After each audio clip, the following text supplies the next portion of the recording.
Yeah, so right before we were recording, I was just saying that I went out to the grocery store for the first time in a couple of weeks. I mean, because me and Carrie were sick for so long, at the kind of beginning of this, we weren't even outside, like, during the kind of panic buying stage of everything. We were just kind of, triaged in here and now it's been like 3 weeks, and we basically just didn't leave the house except occasionally to take the trash out. And so I finally decided for my own, like, mental health to just, like, go for a walk and go to the store and see if I could get some things. And it was, like, bizarrely comforting to see that the grocery store wasn't on fire. I don't know what, but it kind of alleviated me for a little bit. So anyway, now I'm going to die of the virus because I broke quarantine for 1 second like a fucking idiot. I haven't been in the grocery store in about a week and a half, but I had it was maybe a more bizarro version where I went and the most things were gone, but there was still like butter, and I was like, wow, that's actually an improvement, that there's actually still some of these condiments and other things are actually left over. Wow, this is really impressive. So I mean, but that might have been peak sort of panic buying era. A lot changed in the past 10 days, so I think it might be leveling out now. Doesn't feel good. Yeah. It is weird to see, like, how there are different, like, the shortages of things are very different. Like, when I went to the store just now, like, obviously the toilet paper aisle was, like, pretty much ransacked, and there were all these signs up saying, like, only one paper product per customer or whatever. But I was still able to get some. It wasn't like they were totally not there. But other things were there was tons of water available, but almost all the seltzer was gone. And I am like a seltzer fanatic, and so there was literally one bottle left, so I got that. But like, again, pretty much everything was there except like all of the white cheddar popcorn was gone. I don't know like how these things dictates the logic here, but I think what's especially weird is when you see like all of a certain item gone except for like a particular brand of it. Like out here we had all like the pasta sauces were gone except for this one local company, which I don't know if people just don't know the brand or something, but like if you wanted like this one local company's brand, you could just enjoy whatever variety of it you wanted. If you wanted anything from any other like national chain brand, it was like, nope, it's all gone. Which doesn't, in terms of relocalizing, which we'll get to later, doesn't inspire a ton of confidence. Yeah. I mean, I think in some part too, that's not even necessarily like a referent to like consumer buying necessarily, but it's also about like stocking, right? So it's like it could be that just everybody's buying everything, but only certain things are restocked with that of much availability, or like in the supply chain, like how that works, like how often do certain products, perishable products get restocked and labeled and stuff, and others not. I once had a really strange experience when I was in college with the grocery store. I don't know if I've ever told you about it, but it's sort of relevant to this and also like the kind of broader topic we're talking about today.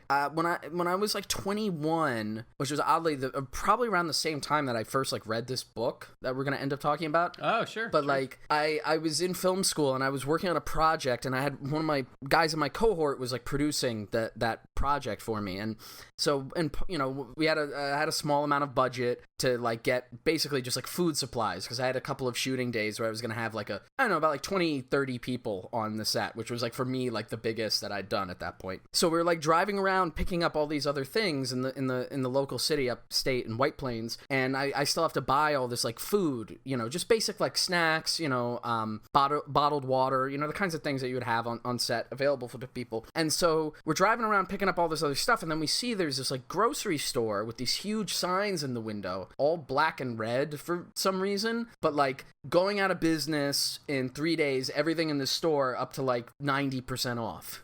And so I was like, hey, I'm pretty much a broke student. I only have a small amount of money anyway. Why don't we go here, right, and pick up in bulk all of this stuff? It'll be great, especially with like bottled water or whatever. We'll see what they have. So we went into the store, and of course it was just like pandemonium, right? Like it was, pretty much all of the stuff in the store was cleaned out. There were like empty shelves all over the place. And what became apparent as we started walking around the store and trying to see if there was anything left to buy, there were other people there pushing around these huge shopping carts just like filled with shit because everybody was trying to take advantage of whatever deal they could. I saw one guy, he had like fucking 100 Barbasol shaving creams just because they were, so cheap. I guess he was stocking up forever. He wasn't even a particularly hairy man, but like he got all this shaving cream.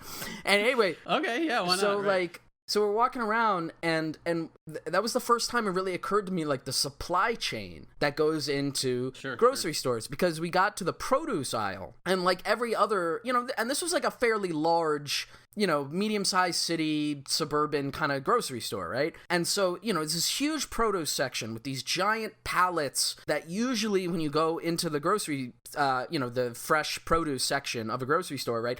They're like, there's heaps and mounds of just like abundance, right? And all very colorful and everything. Exactly. And here, it was all mostly still there, but it was rotten. And it had occurred to me that, like, they probably figured out at least a month ago that the store was going out of business, so they stopped getting new fruit and vegetables, and at a certain point they were like, fuck it, we'll just deal with it at the end of the month to, like, clean it out. Right. I mean, I'm not saying it was, like, unsanitary necessarily. It was just like, no, sure, but it's like, all the food was like wilted and just depressed, and I got hit, like, I had this overwhelming feeling of like a panic attack basically hit me, and I couldn't like place what it was, but I was like staring at this, and I was like getting like fucking afraid. I couldn't like breathe, and I turned to the guy I was with. I was like, we have to leave right now. I was just like, I cannot be in this store anymore. And he was like, oh dude, me too, I'm so happy you said this, let's like get the fuck out of here. So we got in the car, and we both just sat there with like adrenaline just pumping through our fucking foreheads for like a minute in silence, and then I was like, let's go to Stop and Shop, let's just go right now. And so we drove all the way across town, just going to Stop and Shop, both just like pure anxiety. And then the second we got there, and all the lights were bright, all the food, everything was like stocked and there, all of the anxiety went away. Oh man, that's fucking wild. And it took me a while to process what it was, but it was like confronting collapse, or like confronting the lack of abundance, and it was like the only thing that could make me feel better in that moment was coming back to face was the assurance that it actually still could be there. Right, exactly. It's interesting. I was reading some like random Twitter thread or whatever, and it mentioned that like this is one of the times where there's like a mass of Americans, like a mass of the American population is confronting the fact that like because of just sort of what they call just-in-time efficiencies in the supply chain, typical supermarket doesn't have like an overstocked back door somewhere. You could, we don't have something on the floor, let's go in the back and check it out. It doesn't have that anymore. It's literally like once it has to wait to be restocked the next day or 3 days from, or whatever the case may be. It's not the same that there's like a warehouse sitting behind some swinging door somewhere where they can just pick up more of the thing that you want, because the supply chain is now so lean that once something's out, it's probably mostly gone until the next shipment comes in, which is I think sort of a to see it so laid so bare can be sort of extremely anxiety inducing.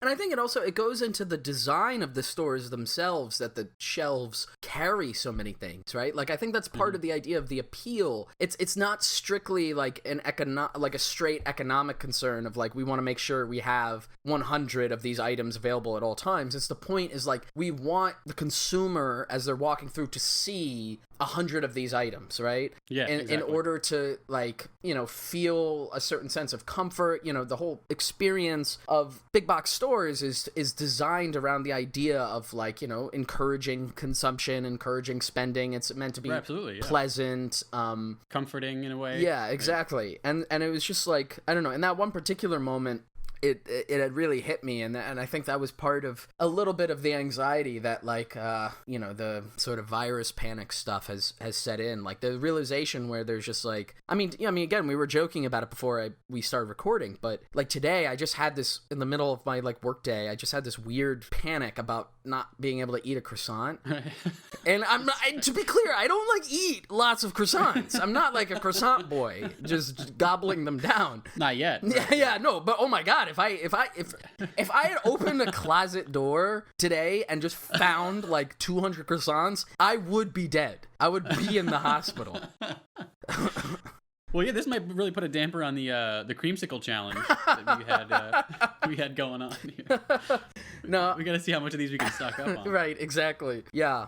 I don't know. It's a weird thing because it does get into like, I mean, obviously there's the direct material concern, and that's something we're going to talk a lot about today, but a more immediate kind of thing that at least can be changed, right? Hopefully down the line in some way, or maybe something that there should be an ambition to change as well, is like the culture around it, right? Like the culture of consumption and the assumption that like I can have whatever I want at any time, like no matter what, like no matter whether this like, you know, the biological thing that goes into this food item is like in season or like reasonable or like grown near me, I should be able to buy it and have access to it for the right price. And that is something that is never like explicitly rendered to us as we grow up, but it's something that we all get socialized into if you grow up in you know, the industrialized world, or at least certainly like the United States, right? Like there's this like just this culture of consumption and like accessibility, of course always through the veil of capitalism and like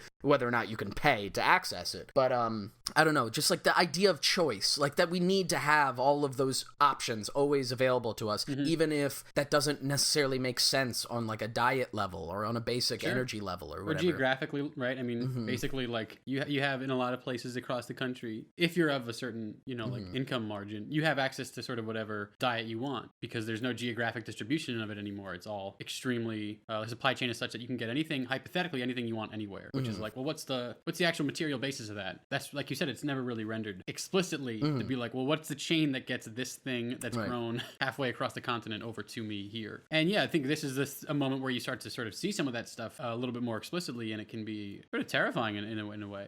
I imagine reading that book at that particular moment 10 years ago must have been a fucking thrill, I imagine. Yeah, that must have been really heavy. It was very confirming, you know, when because then after that experience, when I encountered this guy and his work, and it was very like, oh shit, this is it, you know. Now when I was a young boy, about the age of 5, my teachers taught me I could be the greatest man alive. They told me I could change the world, be whatever I wanted to be. There was no one in the world like me. Every one of us was so unique. I'd not be an average man. No, sir, I'd be no average man. So I had those big dreams. Welcome back, everybody, to Eat the Rich, the show about late-stage capitalism and the millionaires, billionaires, and multinational corporations hell-bent on staving off its death rattle. I'm Shane, and today we have with us friend of the show, freelance author Adam Boffa. Hey, how's it going? Thanks for having me again. I appreciate it. So, you know, I invited Adam on today to talk about this book and kind of more broadly the ideas in it and the guy who wrote it. This book, the official title of which is like really clunky, so I'm just going to read it here. Confronting Collapse, The Crisis of Energy and Money in a Post-Peak Oil World, a 25-point program for action. The author is Michael C. Ruppert, who is, I don't know, what would be the headline? How would you describe him? Like, oh man, I know what he would call himself. Yeah, it would depend on what perspective you're coming from. I think. I guess he was author. Yeah, I was gonna say writer and crank or something. I don't know. Yeah, he's definitely in the category of cranks, and that is part of the reason why I think he's an interesting character to talk about. You know, I mean, the pejorative claim against him would be like sort of conspiracy theorist. I mean, we'll talk a little bit about his background. Might as well get into it now. I'm not going to give like a full biography of the guy, but his deal is that according to his own biography, which is, as far as I can tell, the main source of information about him, which, you know, should be always taken with a little bit of a grain of salt. He was born in like the 50s and late 40s or in 1950s, and was born into a family that had like connections to the American intelligence community. He ended up becoming a cop in the LAPD force, and in the mid 70s, when he was a cop there, he uncovered, again according to his own story, he uncovered like confirmed empirical evidence that the LAPD was complicit in helping peddle and push drugs into the communities that he was doing. I think he's South Central, right? Is like where he said that he was that's where his beat was. And once he discovered this information, he tried to like report it and be a whistleblower, but you know, for whatever obvious reasons, that it never came out, it never blew up past there. And then as a result, his life kind of fell apart, and he left the police force. He makes a claim about like he was engaged at the time to a woman who then he says he found out was like working with the CIA. He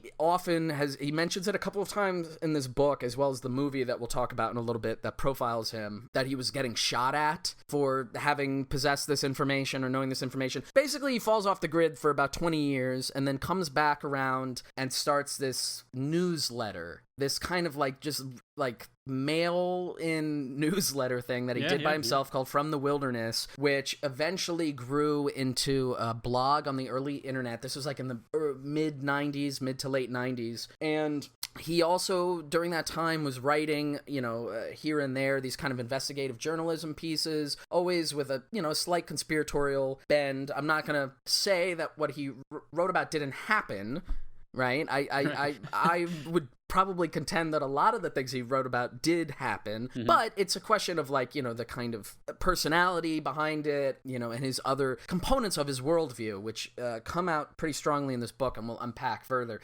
And then by his own account, post 9/11, when he was working on his first book, Crossing the Rubicon, he started to make the connection between like all of the nefarious actions of like the intelligence agencies vis-a-vis like CIA, DEA, you know, deep state kind of stuff, and energy, and particularly oil. You know, more broadly, the use of hydrocarbon energy in the world and its relationship to like U.S. empire and everything. That was like the focus of his first book. I believe he also was kind of like a 9/11 truther guy. He was, yeah. Yeah, and I know at a certain point he tried to distance himself from that movement, but it was definitely like the assertion of his first book, which came out in like, I want to say 2004 or 2005. That's like a 600, 700 page book or something, right? Yeah. I have not read that book. Yeah, he makes the claim throughout that piece. I haven't read most of it, but I did encounter it actually weirdly when I was younger, like way before I actually like looked into him. I forget how, but sure. The title was definitely familiar. But he makes the claim that the Bush administration, people within the Bush administration were, you know, aware of the attacks and that sort of thing. Which I'm just not going to touch.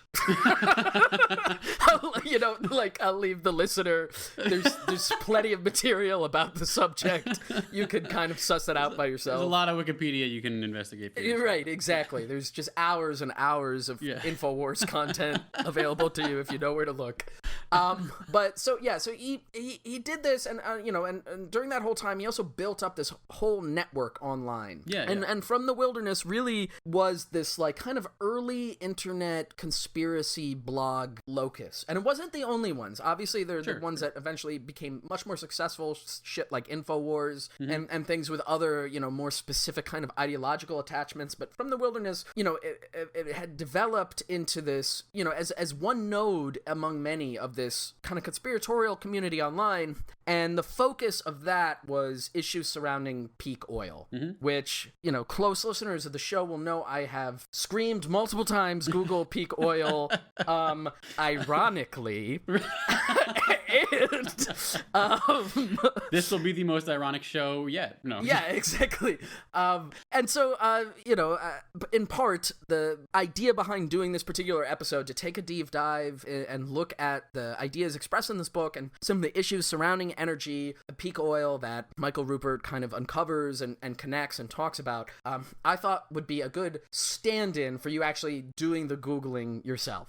So you don't have to Google it anymore on your own. Right. You don't have to listen to any other information except the one true source, which is us. Exactly right. So again, my personal kind of relationship to this is I first encountered, like I said, I'd seen some of his writings when I was younger, younger. And then it was really when I was sort of college aged, early 20s, I stumbled across this film which had just come out, which is just called Collapse from 2010, and it was available on Netflix at the time. And it is a 80-minute profile of this guy that's done very much in a style that's attempting to ape like Fog of War. That's exactly what I was thinking. I was going to ask about that, if you felt the same vibe, yeah. Like, this kind of like, ooh, we're uncovering, the facts about this guy. And it's basically Michael Ruppert in that documentary. He explains most of his big picture ideas and most of the things that came out of this book and that he had developed for the purpose of this book. Just sort of the summation of, about 10 years of looking at energy through this particular lens. And so I saw that movie and I immediately had like a panic attack. It made me think about the grocery store. I was like, oh my God. I bought this guy's book. Right. I read it. I found it deeply kind of interesting and compelling at that time, because that was also the time when, the kind of effects of the recession and stuff were being more apparent to like me as somebody who then was like entering the workforce, a few years after it. It was also around the time for me personally when I was getting more involved in different kind of activist work and the kind of beginnings of Occupy and stuff. And then I reread it a couple of times, but I put it away. It's something I've always kind of thought about in the background of my mind. My own ideas developed to change, and I think even when I initially read it, I took some of the things that Michael Ruppert says with a grain of salt. And then I decided one night to just send this book to Adam and be like, you have to read this now because you understand environmental issues and energy issues. And now that I've reread it for the purpose of this episode, I'm sorry. No. I'm sorry that I made you fucking read this. No, it's good. I think it's I think it's really interesting actually, also even just to get a sense of because he's writing kind of in the midst of the financial crisis. It's like he sort of he starts the draft before, I think it's before the bank bailouts. Yes, yeah. But he kind of finishes the draft maybe just as it's post-election, you know what I mean? It's so he's sort of in this weird boundary line. And so it actually is, I think, a really interesting sort of like snapshot of a particular moment in time for a certain kind of perspective on, oil economy and that kind of stuff, and political economy more broadly. And so in that sense, it's like a really good time capsule, I think. Does that make any sense? You know what I mean? Oh, no, for sure. I mean, yeah, like you said, this is written as the kind of first big wave of the recession was happening. And so what comes across in the book, immediately as you're looking at it, is it does really feel like you said, sort of like a time capsule. And there's a urgency as well as a command and authority in the voice of, the writing, as well as in the profile film that we were just discussing too. Like he's so self-assured that basically what is happening at that moment is a confirmation of all of like the worst fears that he's had about the relationship between energy consumption, energy development, and like industrial civilization as a whole. Yeah. And he was definitely like, I mean, there's a few points here, particularly towards the end of the book, where he's like, I predict that, within the next 12 months, we're going to see like the death knell to industrial civilization. Yeah. Which, obviously didn't happen.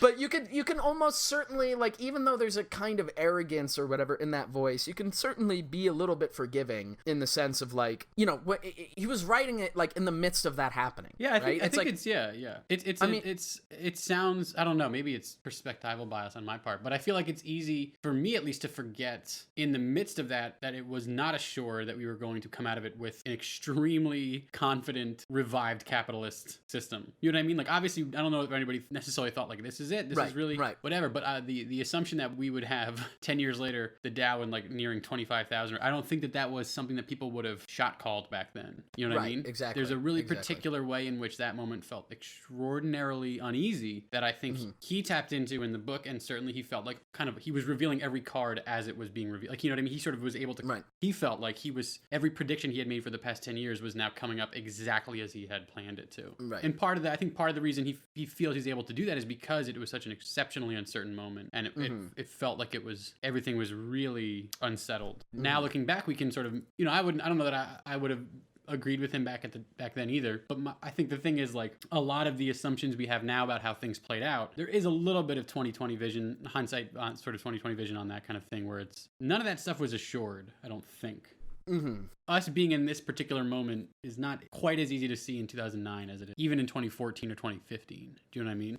If that makes any sense. And so it's interesting to read because you can sort of see how he felt so confident. Even if, again, there's a lot of the stuff in there that I'm not sure I would have made that particular prediction at that time. But you can see why he felt so reassured by everything that was happening around him. It was in free fall, really. You know what I mean? So much of what was happening was really genuinely week to week uncertain. I mean, that's why I thought, even though this wasn't directly my intention, it did end up being sort of prescient to kind of talk about it now, as opposed to maybe even a little bit earlier, because there's now, like, we're in the grip of, like, a panic, obviously brought on by the pandemic that we're kind of living through at this moment, and there's a similar kind of unease, like, moment to moment. I mean, obviously in a direct material way, tons of people have been laid off. I mean, I saw today some of the unemployment figures in California alone, right, are like in the millions. It's staggering. Yeah, no, it's unbelievable. Like, I mean, into people applying for unemployment, who means people who were just laid off as a result. It's unbelievable. Of, like, and so, who knows? Like, I'm not gonna make predictions. At least for this Patreon tier, if you give $2,000 a month, I will make direct life coach predictions for you.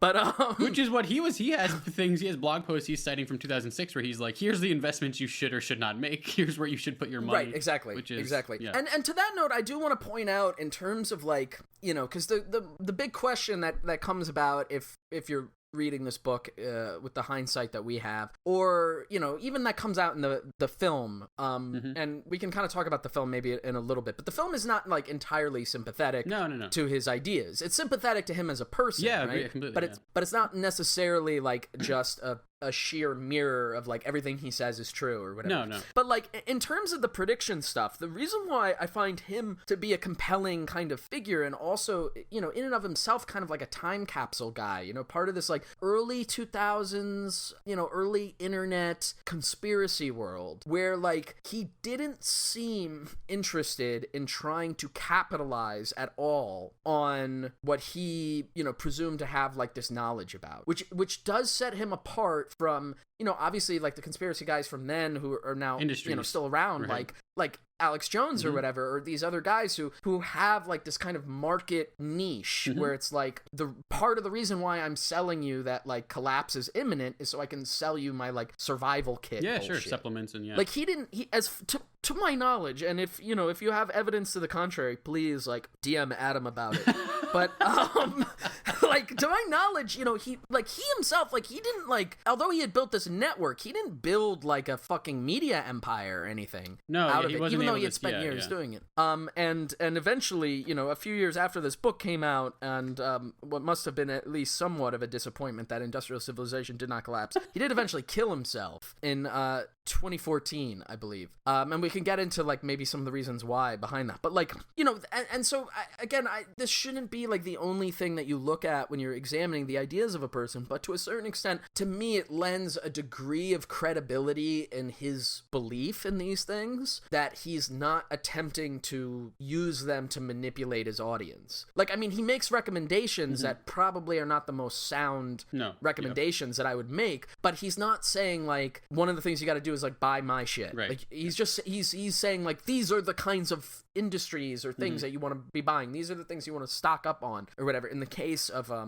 this imminent collapse that's going to happen. Yeah, I mean, I was reading like a biography that was written. I mean, it was like a feature length piece. It wasn't a book, but it was a investigative feature about him that came out a few months after he died, and it suggested that he, after the book came out and after the movie came out, like, there was some initial maybe resurgence of interest in his work, and then it sort of petered off a little bit, and then he, according to this thing I read, it said that he spent time trying to, like, pay off a bunch of his debts that he had, and then he basically ended up out of money, and he lived on his friend's property out in was it California somewhere? I'm not sure exactly, but a friend of his had, like, a bunch of property, like a kind of ranch, and then, like, a trailer that on his property that this guy just lived in for a while until he died. So whatever his attempts were at benefiting financially, he certainly didn't put an extraordinary amount of stock in them toward the end of his life, because he decided to change his tack entirely. I mean, he wasn't producing what we would call content at that point. He had committed to a sort of very different way of life at that point. Yeah, I mean, his interpersonal journey is pretty bizarre and interesting, and I think like part of it too is after the book came out, and like you said, I think because he had stopped doing From the Wilderness, although it's still available online. You can go and there. Yeah. One of the people that he worked with, a woman, I forget her name, but she still like runs it. And I checked it out in preparation for this, and it's just like, I mean, first of all, design wise, it's stuck in like a fucking Webkins like Web 1.0. It like looks really bad, and it mostly is like a collection of just headlines to other things, and sort of that kind of piecing the dots together sort of material, which is interestingly too also comes across in the book itself, like just stylistically, since we were talking about it already. Like, I mean, the book is written with like just huge amounts of it are taken from other sources, meaning mostly him. His like own he story, mostly like is quoting his himself and sort of pointing and being like, here's what I wrote 5 years ago that proves that is being proven true today or whatever. A lot of like hyperlinks. There's like straight hyperlinks in the text where he's like, yeah. Which when I read it when I was like 21, I was like, oh damn, like web links in a book. Right. I was like, whoa, this shit is crazy. But in retrospect, it's like obviously there's a certain weakness to it. There's one part in the chapter on foreign policy where there's just like a straight up Wikipedia page. Yeah. that he's just like, here's a good summary from Wikipedia that I found. Which, again, is like, I certainly, in terms of speaking towards like credentials or whatever, this person is not really academic in their rigor in terms of finding their sources, but there's a self-assuredness in terms of like this idea that all the information is there, it's available online, all you have to do is like be able to sift through it on your own to be able to know what to look for, which obviously to a certain extent is just like confirmation bias. Yeah, sure, right? exactly. It's like if you bring a certain ideological predilection to your search for information, you're going to retrieve things that confirm that and dismiss things that don't. Which again that in and of itself doesn't disprove whatever theoretical claims he's making. And I do think there are a few kind of big picture ideas that he has that are certainly valuable to think about. The main kind of criticism or problem I would put with his ideas are like all the predictions, because it's just like there's no point in trying to make like, because the predictions are too specific. They're extremely specific. By like this date, he's predicting oil price, that sort of thing. I mean, he's really going extremely specific. He's talking about Iraqi troop numbers in terms of U.S. deployment and stuff. I mean, he's going really specific. Yeah. So that, and then the other thing that I would, if you're interested in this topic and you end up picking up the book or, watching the film that's about him, the other thing that I'm always a little like skeptical of are some of the numbers he throws out, because he's like one of these people, and this is a very common kind of information searching thing, but like he'll find a piece of information in some obscure source, and then that will become the basis of like, he'll be like, okay, so I figured out what that is. Like one of the regular ones that he brings up quite a lot, both in like he mentions it like 20 times in the book at least, and definitely like 5 or 6 times in the film, is the 7 gallons of oil in every tire, which he himself cites from like a National Geographic piece at some point, which is not to say that like that means that it's not true. It's just like he's then making kind of math calculations based upon that and then scaling it to like every car on the planet. He makes extraordinary like extrapolations based on one piece of data that he finds. And I mean that might be extremely true. That might be very, very provable, very easily provable. But he then jumps from that to these huge overarching themes that are right. So maybe it would be a good idea to like, since I mentioned there are some ideas of his that are worth discussing, maybe it's worth kind of going through some of them. I could imagine if you're not familiar with the ideas of like peak oil or general kind of energy concerns, some of what we've already said might just seem kind of really insane. But it's all true. Well, wait till you hear what you're about to hear right now. Buckle up. So I've outlined a couple of the main themes that he brings up in the book here, and the first one is energy, and this is like the most core component to the peak oil movement in general, and then his ideas as he relates it to like kind of political superstructures and the economy and everything. And so the primary concern of energy, and I'll try to do a brief summary of what his point is. I mean, the idea of this conversation is not to like summarize everything he says in the book, but just to give a sense of like what we're talking about. So the idea is like, when you're dealing with hydrocarbon energy, right? So fossil fuels, there's just a finite amount of them in the world, right? And nothing is going to change that. Like oil, coal, natural gas, all of these things which our entire civilization depends on a like a fundamental level are finite, right? They were created by like millions of years of geological processes of basically like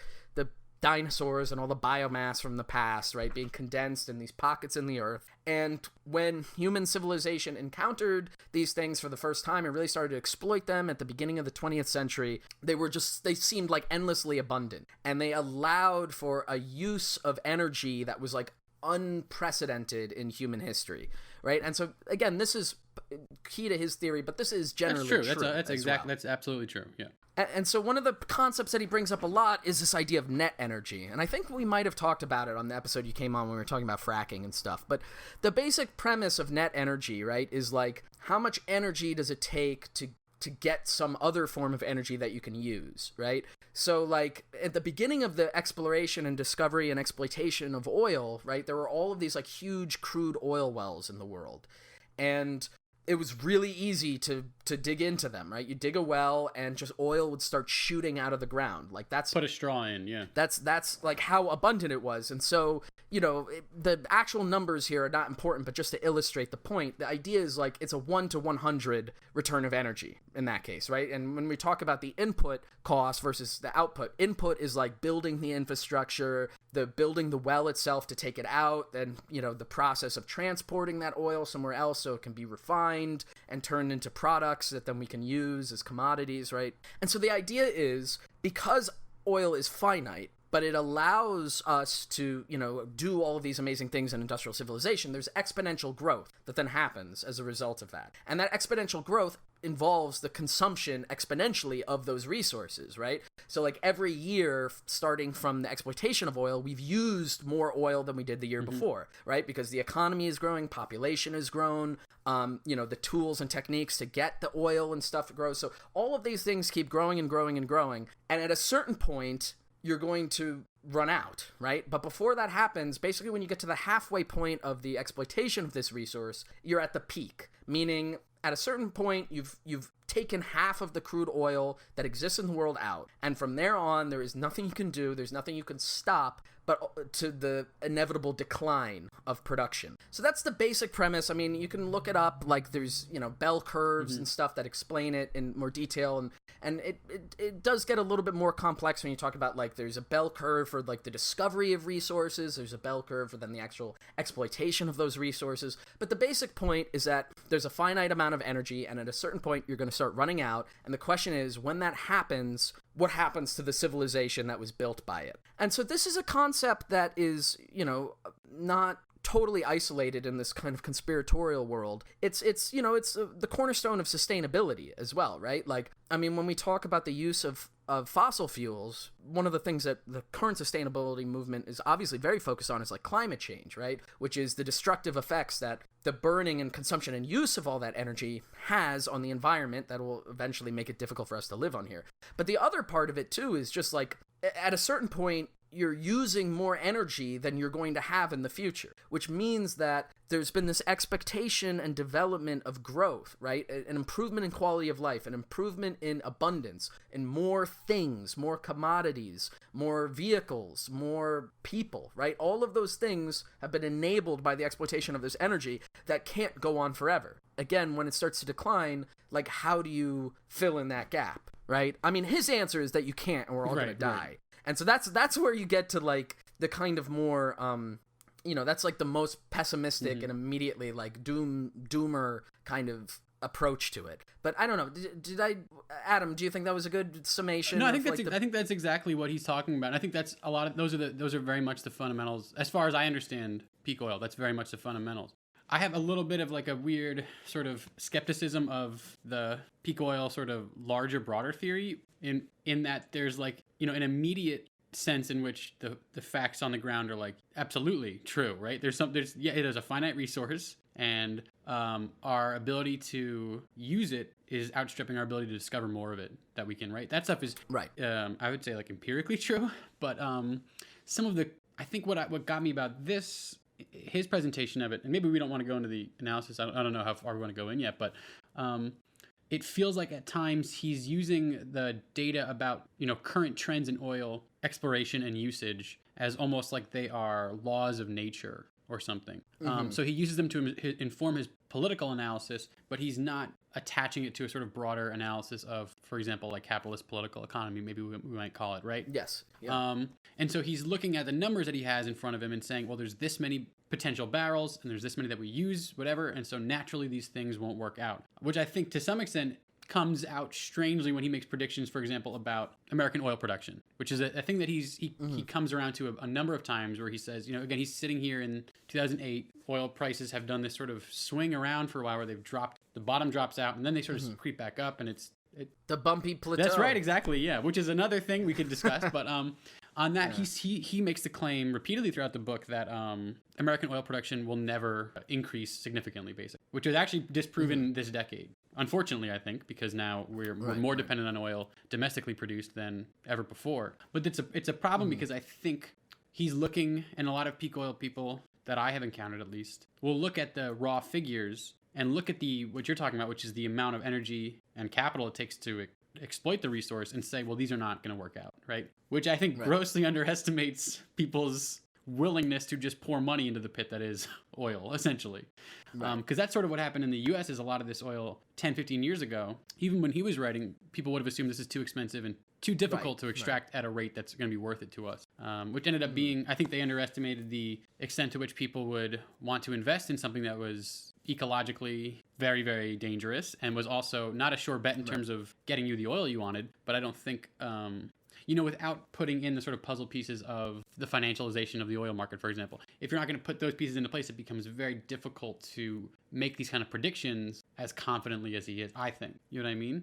And so that's one of the issues that I have with the peak oil thing, is that there's a sort of scientific truth that is there, but it's not necessarily married to the dynamics of how capital is going to continually seek to protect its expansive need, basically. Does that make, you know what I mean? Yeah, no, I mean, there's almost like a kind of rationalist like attitude to this, right? Which is because the key point of the net energy thing, right? Just to go back to that really quickly, because it is key to like his analysis, right? Is that, when you first encountered these like huge crude oil wells, like I said, you maybe get like 100 to 1 return in terms of what you put in versus what you take out. Then when you go into like offshore drilling, right, you can say that's like halved, because the infrastructure and requirements and dangers and all of the literal capital, the materials, the transportation of it, then the ability to take out like all of those things are made much more difficult. So instead of getting 100 to 1, you get 50 to 1, which is still a lot. But then the question becomes, when you get into these other kind of alternative fuels and other forms of like oil, and then eventually he does talk a bit about like alternative energies, and he talks about like what's the net energy thing of those, right? And so with stuff like fracking, right, which is obviously something he it's funny because he touches upon it a little bit, but it like obviously he was writing this like before that became like widely implemented, as you were saying, and obviously now oil and natural gas production in the United States has like risen for the first time in several decades. It's exploded, unfortunately.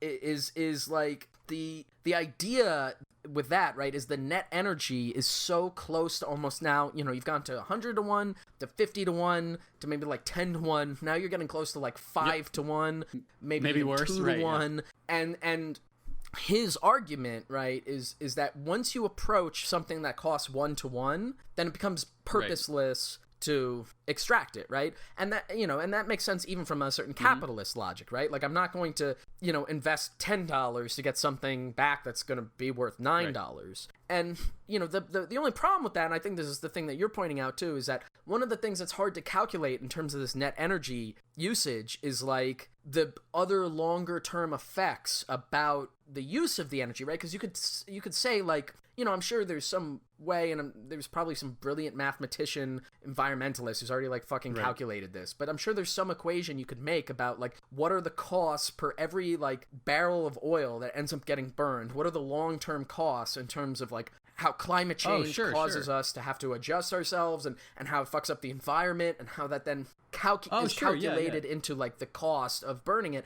And so obviously with something like fracking, which is like just ecologically devastating, and not even on the consumption just of the doing product, of it, but in the extraction of it, right? Like, you know, a rationalist mind would say, like, well, now your net energy thing has approached 1-to-1 because the cost is, like, unbearable. Exactly. Unless you are just, you know, a vampiric monster and you don't give a shit. Well, I think, In which case...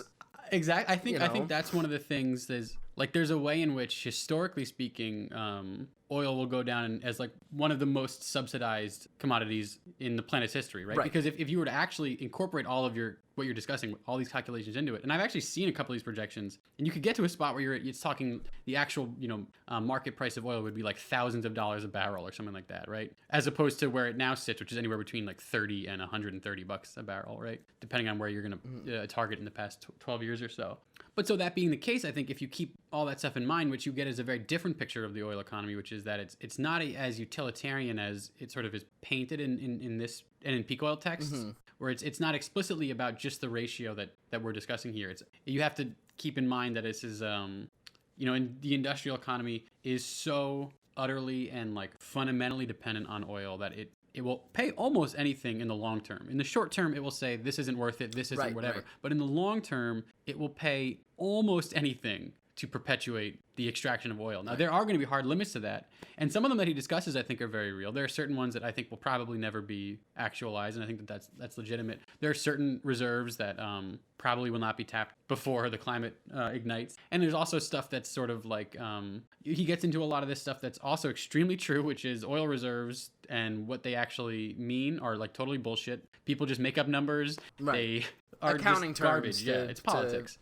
That stuff is all 100% true, but I think for me that's when I have to then bring in a element of like skepticism around, well then I'm not going to put too much stock in the sort of scientific precision here, because it's not about that. It's really just about like, can I still get the oil out and continue the expansion of this economy, that sort of thing. I mean, I think that's why, like, when I was also talking about my skepticism about some of the numbers, right? Especially when you talk about like sort of proven reserves and their availability, and then when you factor into all of the ecologically destructive ways to get at, you know, like worse or, you know, more rough, coarse versions of hydrocarbons that need to be processed at even higher demands on the economy and, like, you know, the environment and stuff. When it comes to those numbers, right? Like, the core, like, mathematical theorem and premise of the finite energy, like, that's true. The question is whether or not, like, where we are at on that curve, and whether or not before... Like, because there's a very real possibility that, like, the environmental consequences 100%, of fossil fuel production will be, like, more severe before we get to the point where it's suddenly, like, we can't, you know, the cost of oil extraction is too high or whatever. Like those, like, where those things happen on the timeline are very different. And again, his assertion is, like, we're basically at the cliff. Yeah, exactly, right. And we're about to run out of it.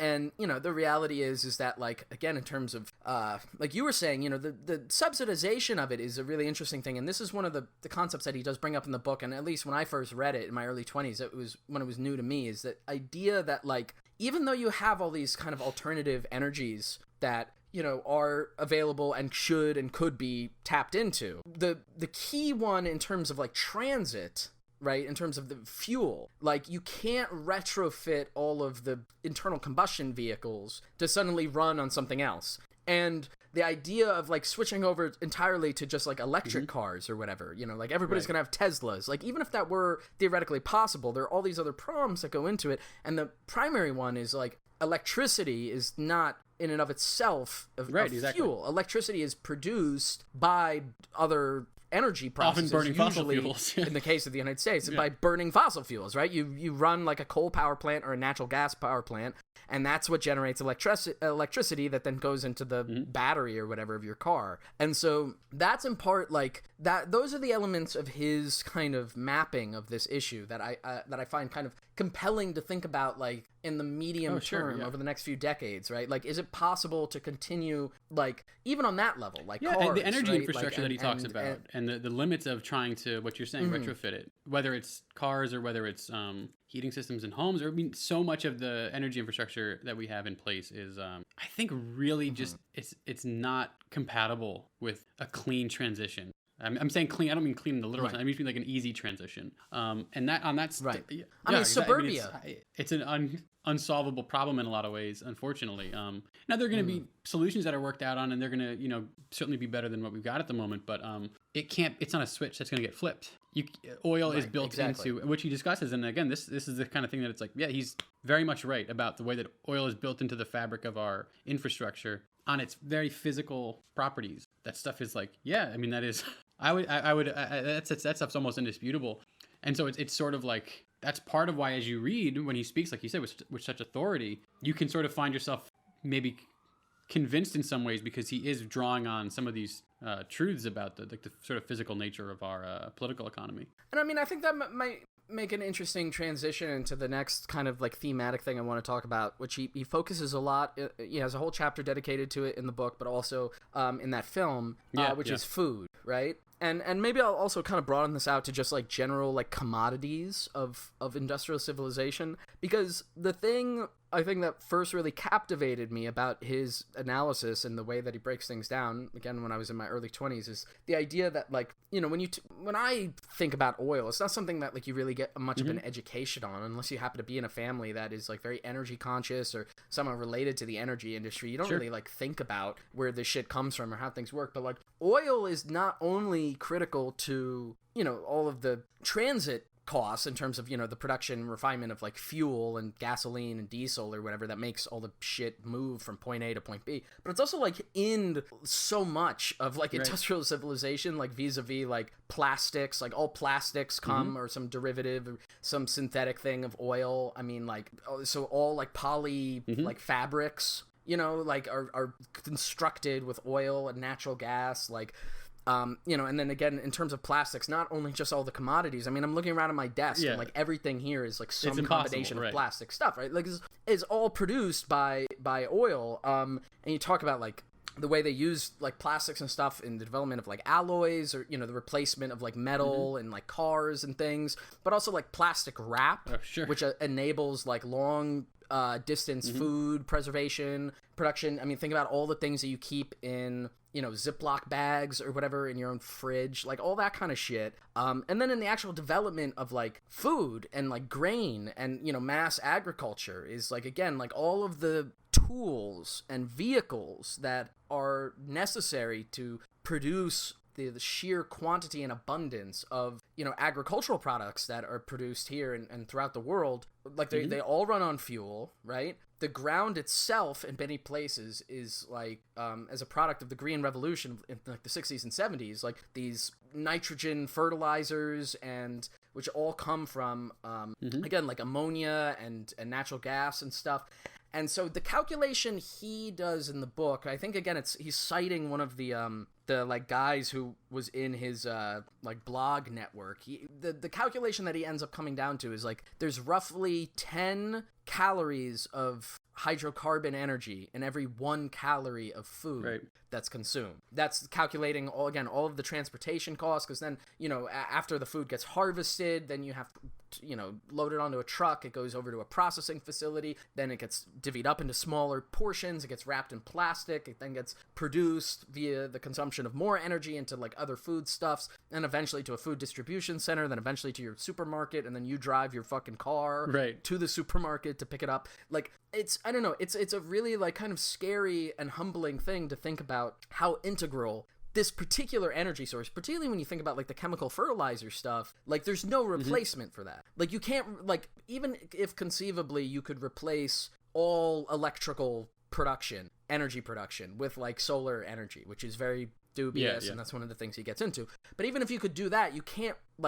just conjure up new oil to make new fertilizers, right? And without those fertilizers, because of like monocropping and stuff, huge areas that are currently being used as arable land just like won't be whenever there is a shortage or an inability to feed that soil more fertilizer. Yeah, I think that's one of those topics that is almost it's infrequently addressed in terms of even sustainability discourse. I think in this country, at least, typically when we talk about shifting away from oil, it's much more focused on like transport almost exclusively. A little bit you talk about maybe like generating heat for a home or whatever, but mostly it's about transport. And I mean, that might be the most significant portion of the emissions or whatever, but there's a different question, which is exactly what you're talking about, which is what is the replacement in terms of industrial agriculture? And is there even such a thing as conceptualizing industrial agriculture as we currently know it without natural gas and oil? I have no idea what the answer to that question is. And that's the sort of thing that as you read it, whether it's him or somebody else talking about it, it almost is like,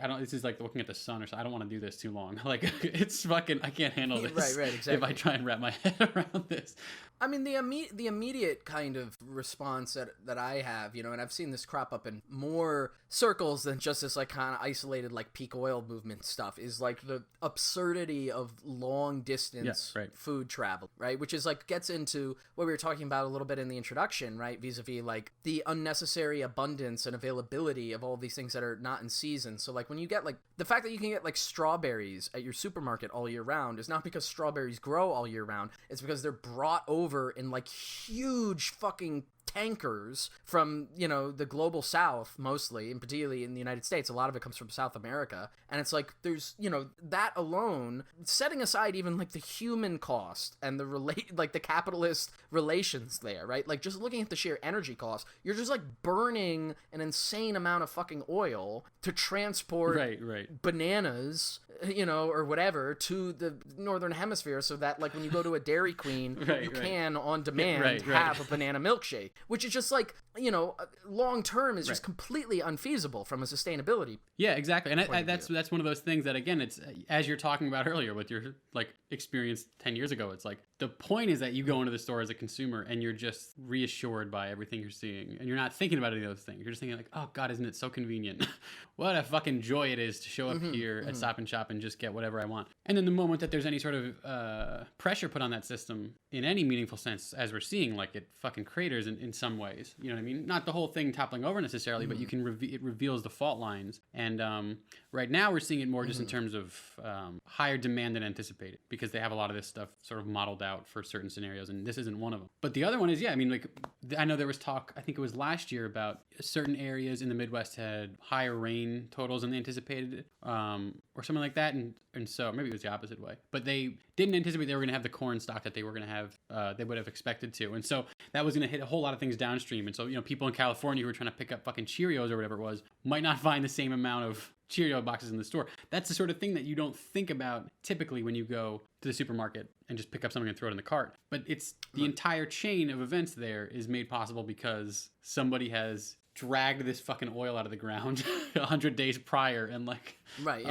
dumped it into a tanker somewhere. And again, that is also dependent on a certain like affordability of that fuel, right? Like the only reason that they do those like huge mass transits of food across the globe is because on somebody's ledger somewhere it's marginally cheaper per unit to have people in countries that have like lower labor standards, to pay them less to fucking harvest and get this material and get these foodstuffs and then ship it, which is again like that's the thing that's kind of like lacking here. I mean, we'll talk about it in a little bit about like these politics if we can even narrow it down, but just again in terms of food stuff, I mean, like the thing that comes to mind immediately too is like, and a few people have posted this on Twitter, whatever, like a few months ago, and the TPUSA guys went to Cuba, and then they took all these pictures in the grocery store of like, look at how horrible it is that there's not like 50 flavors of Pop-Tarts. But it was still like of course the supermarket that they went to. They had everything. And like had every,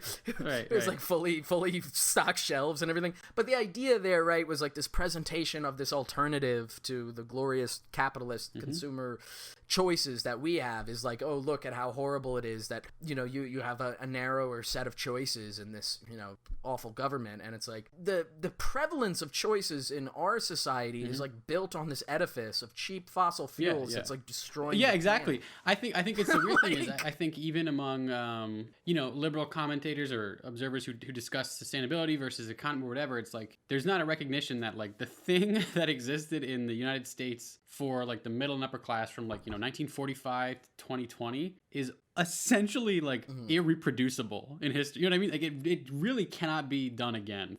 I'm not saying that as a good thing. I don't think he's doing that. But like that like peak consumer choice and consumer availability stuff, they're going to drag it out for a few more decades if they can, but like it's so principally unsustainable, like at the very basest level, because of all the things that you're talking about, right? And so at some point that will come to sort of reveal itself. But at the moment, the discussions seem very, very bizarre because you're having people argue, you know, well, why would I give up this thing for a more sustainable version if the sustainable version is shittier and somewhere whatever? It's like, well, that's a choice that will be forced upon people in due time. Right, I'm not going to predict when that's going to hit, but like, those things just won't be available. Right.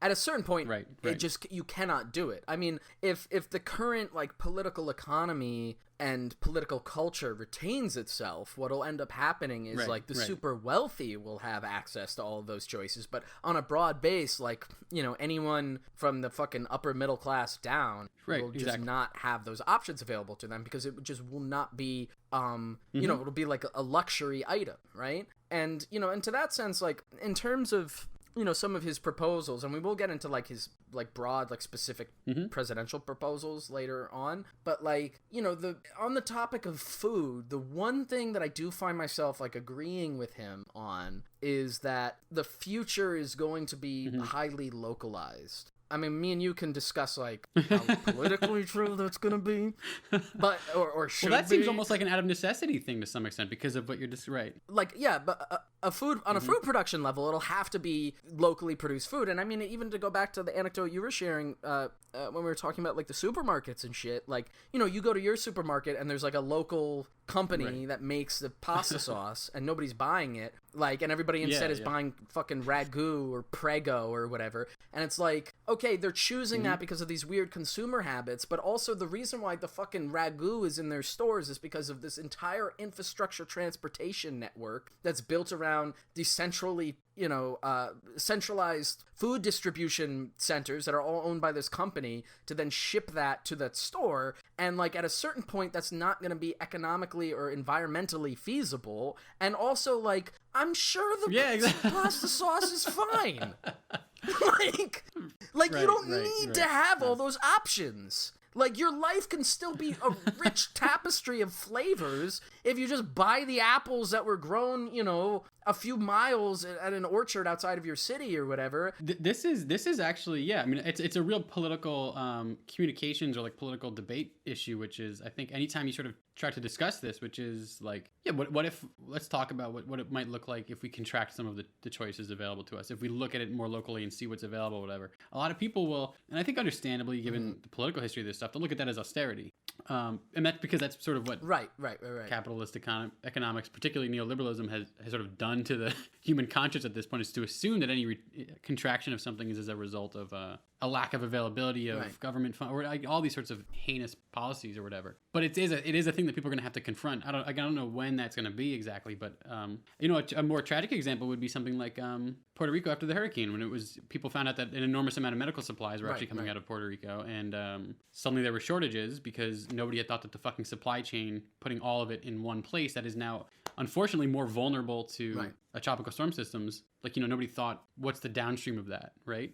But those sorts of things, even before we get to some of the, like you were saying, even before we get to peak oil in terms of actual extraction of it, you're going to hit some of these brick walls of ecological crises that are going to shape or reshape a lot of these assumptions that we have in, like, you know, Western capitalism about availability in that. Yeah. I mean, you know, to a certain extent, this also does get into a question of power. I mean, this is again a failing of his thought, in my opinion, is that he doesn't really discuss power too outwardly, at least in this book, insofar as it's regard to energy. But part of the positive progressive potential of localized production in the food supply, but also in, you know, other commodities would be, you know, more locally centered power, right? Which is to say, like, you know, your food choices and your food accessibility is not going to be reliant upon huge mega corporations, right? It's going to be more localized and community based. And, you know, to that end, just to kind of wrap up this particular theme,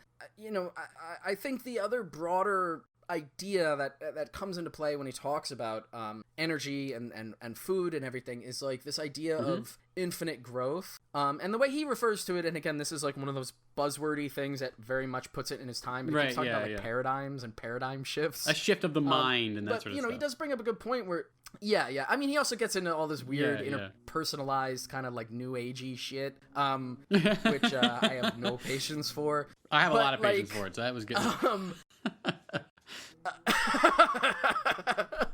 But like it is a sort of unstated truth of contemporary industrial society that infinite growth is like good, something to be desired, and something that can last forever. And we see this in terms of like the ways that discussions about what the future will look like take place, right? Both in terms of like sort of fictional speculation, also in terms of like utopianism vis-a-vis like technological utopianism vis-a-vis like Silicon Valley, but even like in the discussions within like, you know, if we're being honest, within progressive movement people, the left, socialists, communists, or whatever, like a lot of these ideas are all fundamentally predicated on infinite growth, or that there's an ability to infinitely growth. And the reality is on both like an energy availability level, but also because of the environmental concerns, right? Like things cannot keep growing, right? Like at a certain point, there's a finite cap to it. And that means to like, you know, energy usage, the general kind of conceptions of like, or whatever, of like quality of life, right? Like it's, you know, and you know, right now we're feeling it happen inadvertently, like in an unplanned way, which is why like our generation is the first generation, you know, at least in the United States for the last several, you know, maybe the last 100 years, that we don't have as many opportunities, whatever, quality of life, all those metrics, statistics everybody's familiar with, right? Like we don't have available to us what the like assumption the of a bettering, right, in terms of exactly. And so, you know, this is why I also had wanted to share this book with you initially, because I know you've written about and thought a lot about like sort of degrowth, which I do see as one way or another being an essential component of like, you know, the transition into whatever the next kind of mode of civilization will be over the next like 100 years. It's not going to be everybody's living in beautiful glittering cities and you can go to the fucking moon and shit. You're never going to space again. I'm sorry. That a complete waste of minimal resources. In my opinion, you know, like things are going to have to get smaller. Well, yeah, you know, it's interesting. I was reading a Twitter thread. This is like the fifth time I've done this in these shows where I just reference some random thread of some rando that I was reading, whatever. But it was somebody talking about the current thing, which is this crisis, which is both a public health one and an economic one. And they were referring to the economic one, and they were saying, you know, there's no economic model that can deal with people stopping what they're doing. That, like, you know, all of our economic systems that we know of need activity to continue in order to whatever, right? And I actually don't know that that's true, but it is true if all of your economic systems are based on growth models. So like, and it is true that, you know, some of the economies that called themselves socialist, maybe we'll use that terminology, but, you know, like the Soviet economy, for example, they were also based on growth models. You know what I mean? They were growth based. And so they did hit crisis points when they didn't see that kind of, that didn't manifest year over year. And so for this thing now, currently, like, it's an enormous crisis because, we're seeing a cessation of activity at a rate that we really haven't seen in a century or so. But if your economy is not dependent on continual expansion, it might be better equipped to deal with the crisis of keeping people at home. And so it does speak to this sort of maybe like a failure in the discourse or something, where we're still deeply embedded in all of, like you're saying, all of our futures and our projections for ourselves are still very much embedded in the idea like this thing will get bigger every year, and if it doesn't, then it just fucking shatters. But certainly, like the utopian sort of visions as we typically know them, which is the fucking unified space station thing going off for 100 generations, like that stuff seems increasingly unlikely, I would say. No, 100%. I mean, like, very briefly, because I don't want to get too sidetracked into it, but like, even if it was possible to do deep space exploration, Dude, the moment suicidal. that anything goes wrong, what do you do? It's moronic. Like, yeah, and like if you're gonna encounter another civilization in space, all you're gonna do is wipe out the entire. You'll trade universe. bacteria that you've never seen before, and it's over. Yeah, there is no scenario of peaceful coexistence in the cosmos. Zero. Not if I have anything to say about it. Okay, all right. There's absolutely no way. I mean, like. Whatever. I was gonna talk about Starship That'll be the Troopers, next but I've episode. decided not to. We'll do another episode. Yeah. Yeah. I mean, in terms of again the kind of growth thing, and I think this is like this also gets into sort of people's expectations, right? Because again, if you think about like that bell curve, right? That is the graph that is used to represent oil extraction, right? You can also imagine that as a general measure of like quality of life increase. Yeah, right? sure, exactly. In the sense of like the sheer availability of commodities and the ease of the ease of like literal labor that the electricity and all of the other associated technologies like enable. Like if you grow up on the upswing of that growth curve, right, you just continue to expect hell of a few decades there. You've had a really remarkable run. Yeah, right. Yeah, it's like you can't, it's like, I mean, sometimes I do this stupid convo thing with my dad who's in his 80s, and he's, he grew up in Depression era Ireland, and he was like, when I was a kid, there was one phone in the entire county, and we had to go, talk it, and now, you're on your phone all the time, Shane, or whatever. So, like, surely it would seem amazing from that perspective, and so you would assume, right, that things will get better, and there's also then expectations, right, that get built into that, and I think that's in part, and here's like, we're at an hour 20 minutes in, to the Patreon listeners who are really listening, you select few who are still listening, here's my really spicy hot take. I think one of the reasons why you see a resurgent left in the industrialized world, and particularly the United States, again skewed very generationally, is because we're in that position of being the first generation to not have those expectations met. There's an expectation and perception deficit about reality. And as a result of that, a lot of us are searching for alternative solutions and more equitable ones, right? Because there's an understanding on a real material level that, like, wait a second, this was not the life I was sold when I was a child. Like, even if nobody directly sold culture. it to you, you learn it through osmosis, right, exactly. It's a cultural thing. And it's when those kind of moments of missed expectations happen that you often see like truly kind of revolutionary activity and thought and oftentimes also like violence, political violence that gets expressed out of that, like deep feelings of despair. I had a more positive spin on it, and I kind of lost it. And then you actually thought through it, and you realized that there was then I was like, oh fuck. But like again, I mean, this is like why. One of the things that he brings up a lot in the book is the 5 stages of grief. Yeah. And he talks about like, between the shift of this, age of cheap fossil fuels into the next like energy system that we enter, we're going to go through this 5 stages of grief. And, we're right now in the kind of like denial phase, right? Denial / anger, and maybe even bargaining or whatever. He kind of mixes the metaphors here. But like the denial thing is something that I definitely see in terms of like, I mean, and this is an extension of a conversation that we've had privately a number of times, but like talking about the ambitions of switching the energy system in the United States or in the West more generally, or just across the world, to the sustainable alternative energies, things like solar and wind power, like if you think about like vis-a-vis something like the Green New Deal, right? Sure. Like that is obviously proposed by Bernie Sanders, AOC, whatever, the progressive wing of the Democratic Party now. Like, I'm fully supportive of that. And I think we need to start as soon as we can building that infrastructure. But I have no expectation that by the time that infrastructure is in there, that it will be able to match the kind of energy production and consumption that we have now. Which is to say, like, it would clearly be much better to run everything on sustainable energies, but it won't be this. It will not look anything like this, That's sort of one of the difficulties I have with a lot of the messaging around the Green New Deal is that when you dig into it, I think it gets into the nuance, but a lot of the way that it's sort of billboarded and stuff is like, oh, we're just going to sort of swap the battery from an unsustainable one to a sustainable one. Right. Which is it isn't how it works. And so as you were talking about, in terms of this our generation and then younger sort of thinking through the reality that the horizon is not expanding infinitely in front of us. It's actually quite a different scenario. I think, and this is what some degrowth people will talk about, is like, so there's a way in which that's actually deeply horrifying, but there's also an opportunity for like a sort of rethinking of what even the values of an economy and a society are. Right. Now that can also be a very easy way to just sort of be very like, there's a cynical way of doing that where you say, oh no, isn't it great that nobody has anything anymore? Like that's not good, right? We don't want to do that. But there is a way. Well.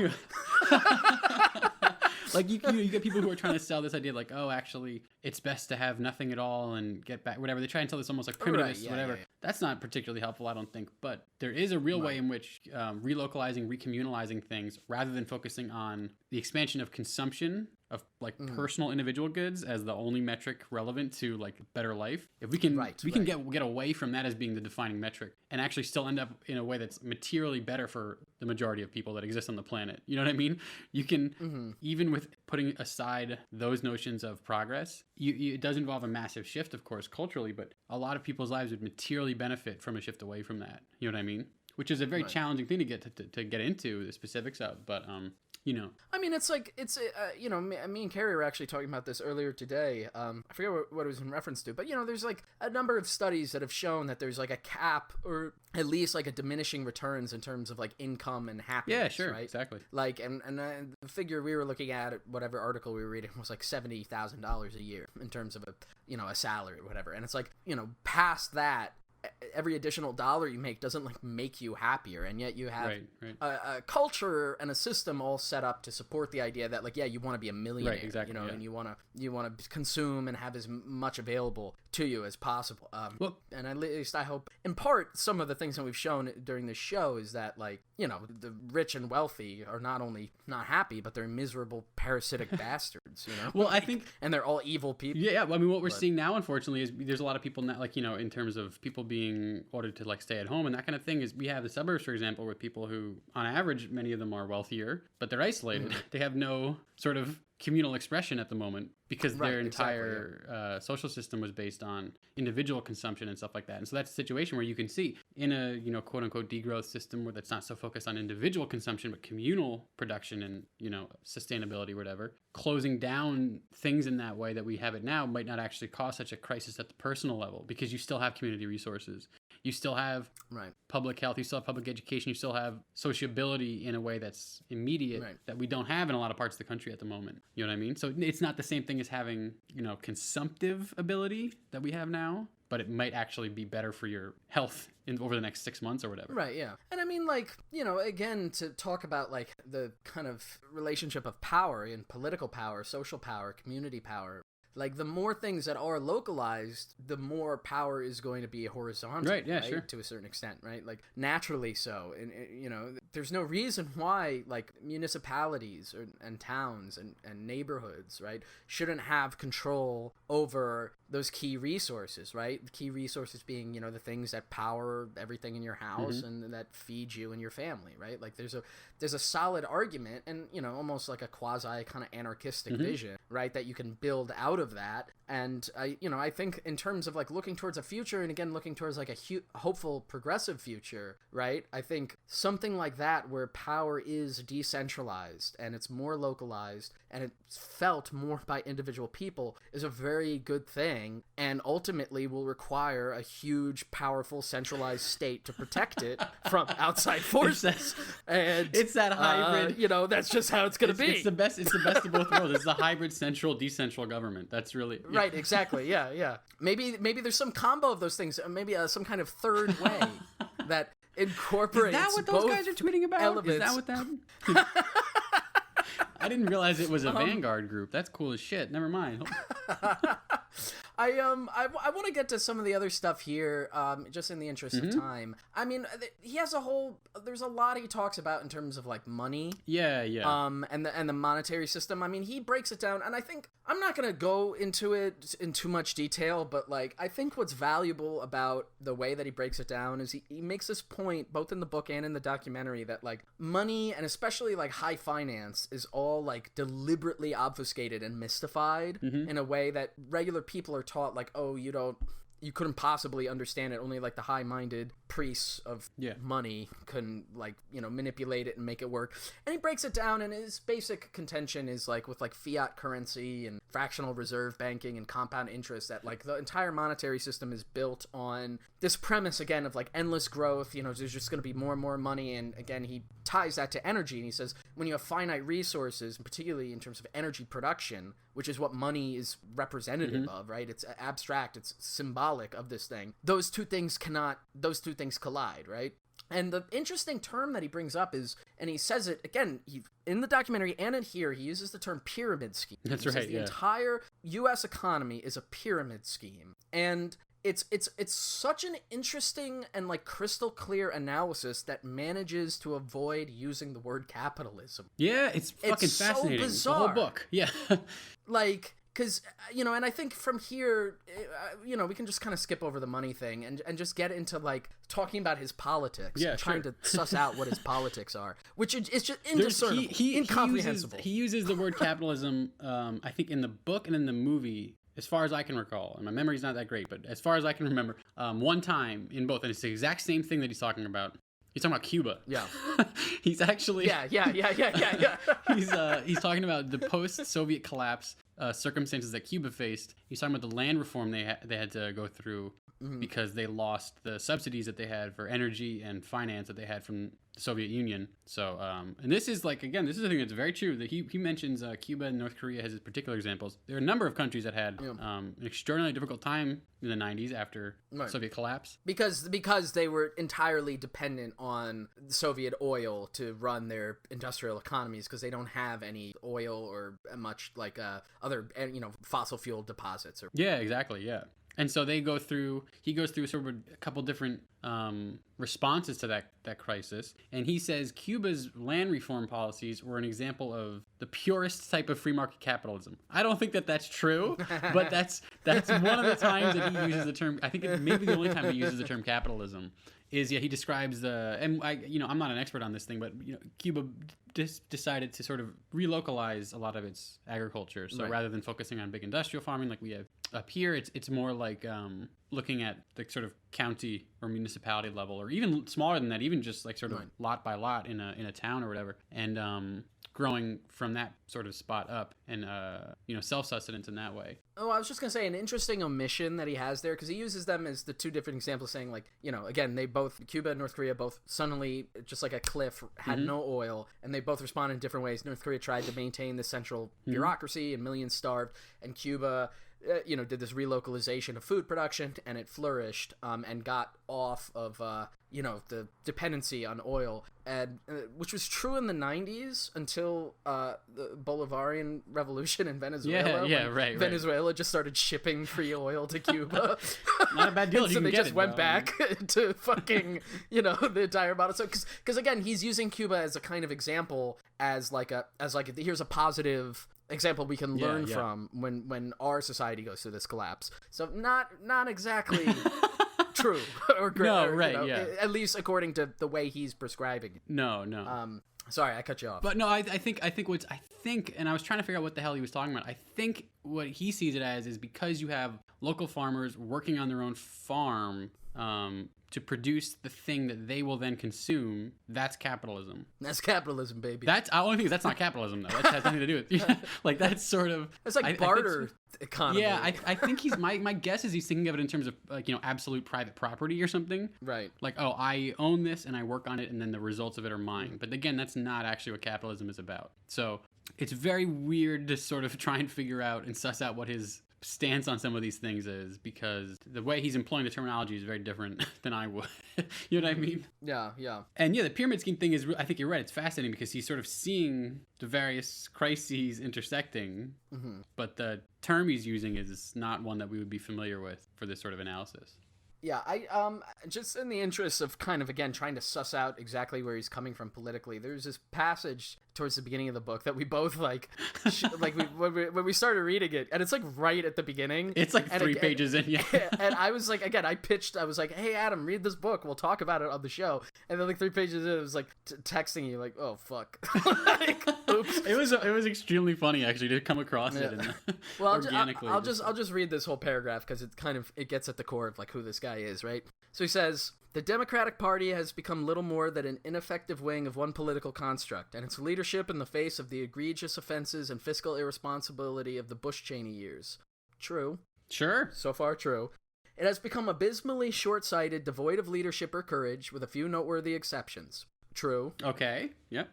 I was raised as a Republican in the days when the Republican Party meant something entirely different than it does today. Okay. Okay. Starting to change a little bit here, yeah. I have never been impressed by Republican attitudes towards race and poverty. Gee, me neither. I would also describe them as not impressive, yeah. Yeah. The Green Party is great on the environment, but has historically been weak on people issues, economics, and foreign policy. I don't know. Okay, right, whatever, fine. Okay. Libertarians have a decent understanding of money, but no apparent grasp of energy issues. All right. Okay. All the term independent means is that its adherents are sick of both sides. They have little new political ideology to offer. Very true. Okay. Yep. Very true. The American left, especially the progressive movement, is the most delusional, ineffective, and compromised political wormball I have ever experienced, past and present. Not a Bernie guy. That's the funniest fucking thing. Yeah. I mean, in terms of, like, other, people that he mentions a lot in the book, brings up, like, Abraham Lincoln and FDR a lot. Yeah, he does love Lincoln. Yeah, he does, yeah.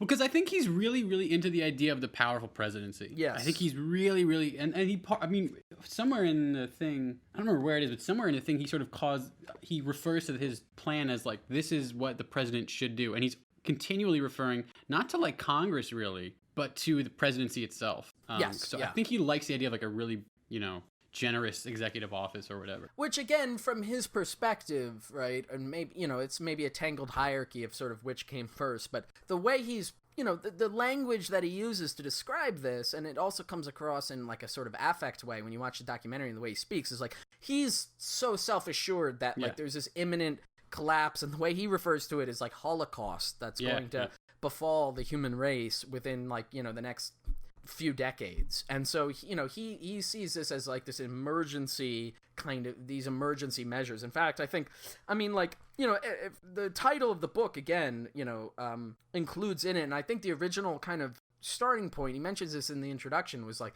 to try and write out like a sort of policy platform. Yeah, exactly. He says somebody asked him to run as his like vice president. That's right. I forget who it was, what party it was. Probably the Libertarian Party. Yeah.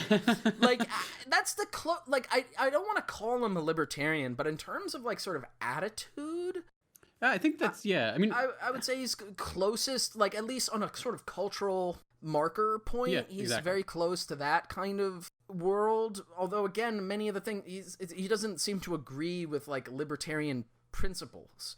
No, it's weird. Yeah, he has a bunch of the touchstones. Like gold standard, for example, is like. Oh yeah, sure. Dude, he talks about like the Fed. Yeah, exactly. Right. A lot. Yeah.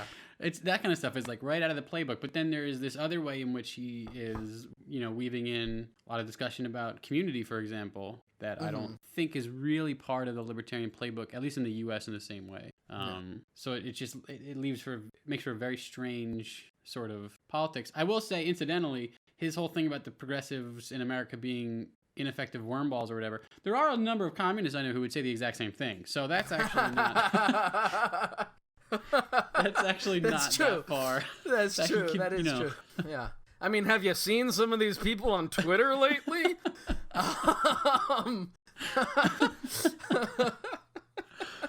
Yeah. Yeah, I mean, since you brought up community too, just talking about him interpersonally, there's this moment, like he mentions a number of times in the book, right, that like the phrase he uses, like rugged individuals will not survive. Yeah. Like communities who work together and learn how to cooperate and do things, on a family and then kind of meta like neighborhood basis or whatever, are the ones who are going to thrive and survive this like transition into a new energy world. And when he brings it up in the documentary and he says that, he immediately has this like emotional breakdown. It's actually quite affecting. Like, if you're watching it And you know, I have some sympathy for this person, and you feel bad for him because it's very clear he's having this like moment of realization that like he is the epitome of this like rugged individual, right. weird, kind of isolated, alienated man, and he has this realization that like he probably doesn't really have that community, he doesn't have a family or whatever. And you know, then you can obviously draw the comparison between that and then like, you know, a few years after this book came out, the movie came out and everything, like he killed himself.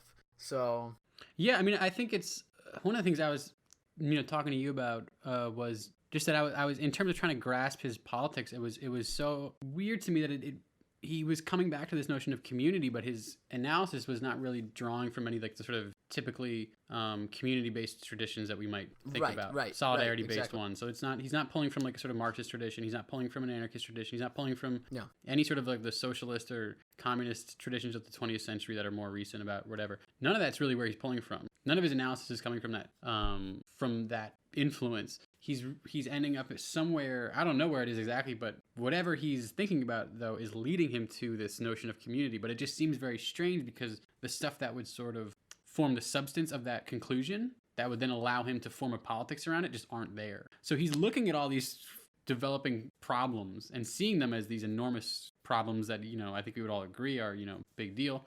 And then somehow independently of that, he's being like, yeah, no one person could make it. But that's not leading him then to a sort of a framework or a, you know what I mean? Right. Anything that's from people who have actually thought about that more comprehensively from the background of, let's think about what our community can do for this thing.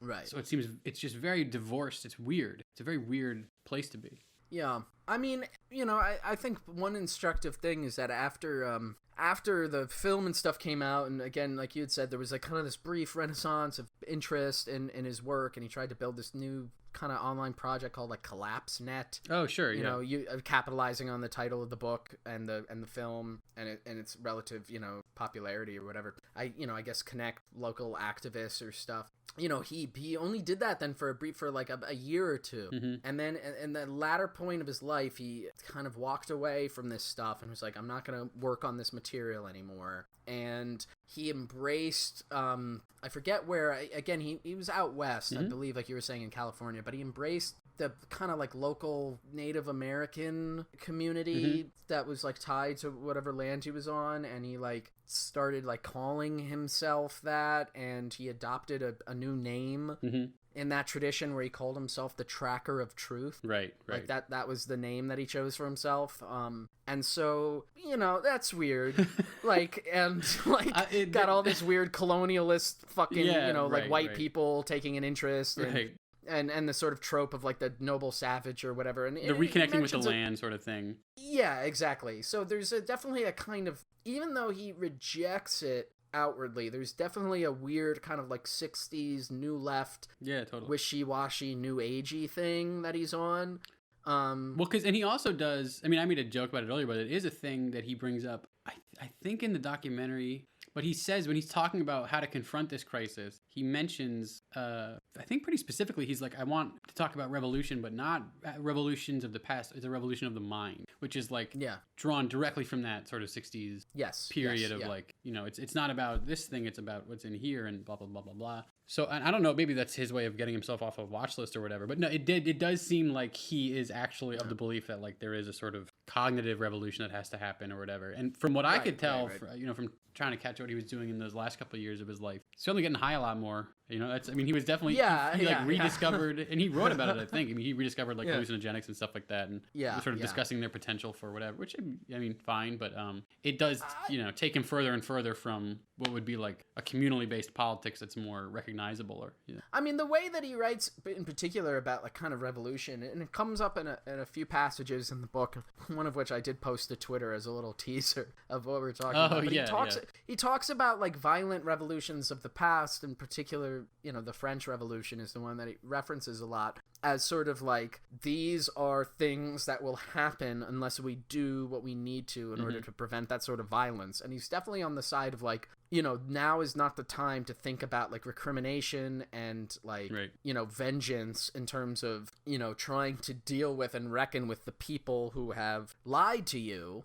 which again, and he's a very angry in his speech, and it comes across in his writing, and some of the more eloquent and interesting portions. He writes with seething anger at the powerful. Yeah, he's furious. Yeah, and yet he always sidesteps, doing what is going to be necessary to do to them. So, again, in the interest of time, just to kind of wrap up here. But also, I will just say real quick, even putting that side of stuff, that whole thing, parody not actionable or whatever, that kind of stuff. Like, there's the actual thing of, like, he's not talking about what we would call, like, people power in the traditional sense. Like, he's not talking about unions. He's not talking about local activist blocks getting together and whatever. So even you can avoid that whole conversation about the revolutions of the past and whatever, even just by talking about the tradition that we have in the U.S., in the 20th century and 21st century. Right. You can be very, very clear about, like, here's what we're looking at. We're looking at building communal activity and that kind of stuff. He doesn't go anywhere near any of that stuff. It doesn't really come up ever. You know what I mean? Which is an indication, again, of a sort of ideological failing, because he treats the problems that he has, right? Like, again, with the focus on community, as you're pointing out, like, he makes this assumption that there is no community. Right, yeah, exactly. Like, he just kind of, he starts off from a point assuming that, like, all of America are just sort of, like, individual consumers.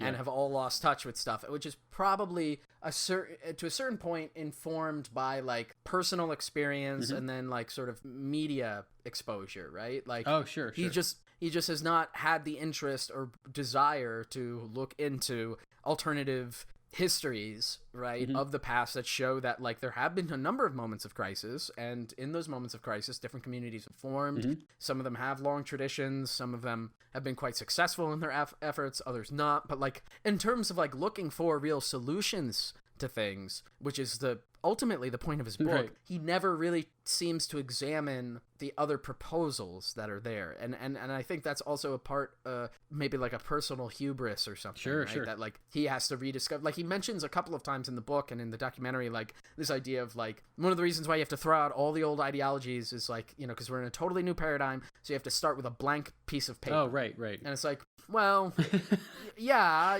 to a certain extent, I get that, but at the same time, like, that in and of itself is this weird kind of utopian thinking. Yeah, sure. Like, there's no way you could sell any project without at least tying it to some historical past.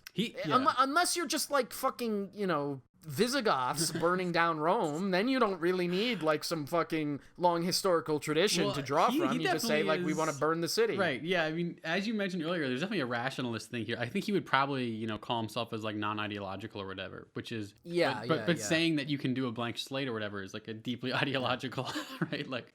You know what it is? It's like if you took one of those obnoxious libertarian logic guys, but then you sucked all of, like, the kind of conclusions and politics that they have out, and just left that structure of thought and approach to the world. Oh, sure, that's a good way. And then presented them with environmental problems. Right.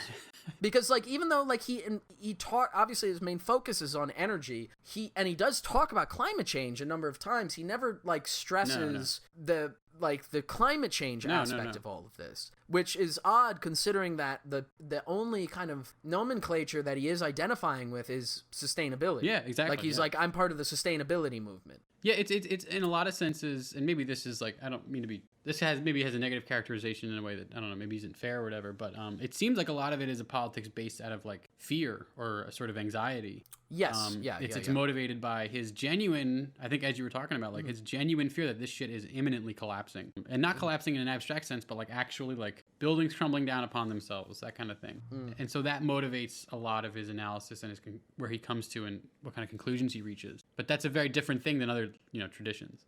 If by the way, if you're listening to this and you want, like, a clear answer or label to call this guy, and you're a person who insists on those labels, I can guarantee if you're coming from the world of, like, left Twitter and the kind of labels and things that they create, you'd probably just call him an eco-fascist, because that label gets thrown around to everything. And there are certainly, like, kind of weird ideas and things he throws out there. I don't know. I think it's something I probably should have said at the beginning, but to be very clear, neither me nor Adam, like, advocate for any of the things this guy is saying. No, right. It's just, I think that the issues that he brings up and the way he frames some of them are interesting to think about. And one of the reasons why I wanted to share it with you, Adam, and this is something that we've talked about a lot, is, like, really thinking through some of the crises that we're facing and thinking about like how to reckon with them and deal with them in any amount of detail besides just like a hand wavy like, oh well, you know, we'll do this, we'll do like an alternative energy and it'll fix it, or you know, we'll move towards sustainability, or like buzzwordy things. Like, this guy is nuts and he's crazy, but at least he attempted to like go through and like create some kind of detailed map of like, this is the primary set of crises we're gonna face, and here's like the best chance we have to like avert them or get out of it. And I think there's some value in that. And to that end,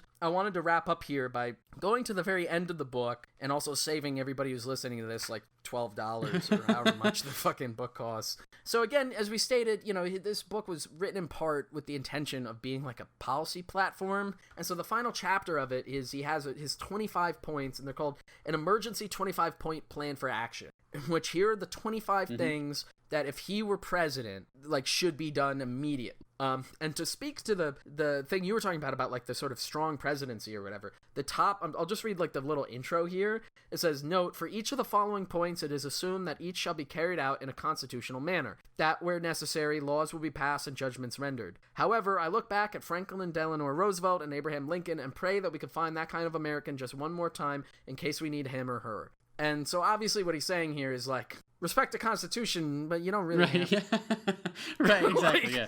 Do what you gotta do. What's more important. Yeah. So I figured it might be fun to just walk through each of these 25 points and vote on them. Let's give a yay or nay. Are these good suggestions for how to avert the energy crisis? So point number 1, create SPRO2. Create a second strategic petroleum reserve of 750 million barrels of refined products for state and local governments. I don't know. Who cares, right? That's my opinion on it. Oh, no, yes. No, are you kidding me? Of course.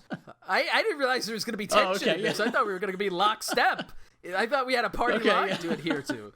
Obviously, we need a second strategic petroleum reserve. Well, the point here is that like there's a national one, and his idea is like there needs to be one that's allocated locally. Yeah, I mean, I think that's a good idea. Up? I think that's a good idea. I think for me, right? it's just, I think it's again, for me, it speaks to his politics deriving from a point of anxiety where it's like, 750 million barrels sounds like a lot. It's actually not that much in terms of overall consumption in the U.S. It's like what, like a month's supply or something? It's a couple months worth, and so for me, it's like.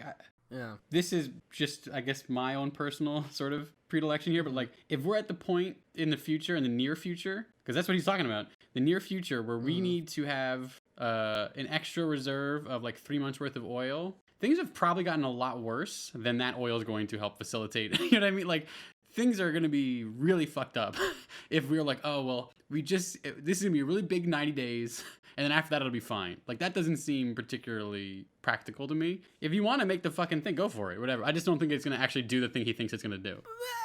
Yeah, but, like, what you're saying is, if we're in the Mad Max world, I don't want any Guzzoline. And I'm going to say, fuck you, dude. I want Guzzoline. Are you kidding me?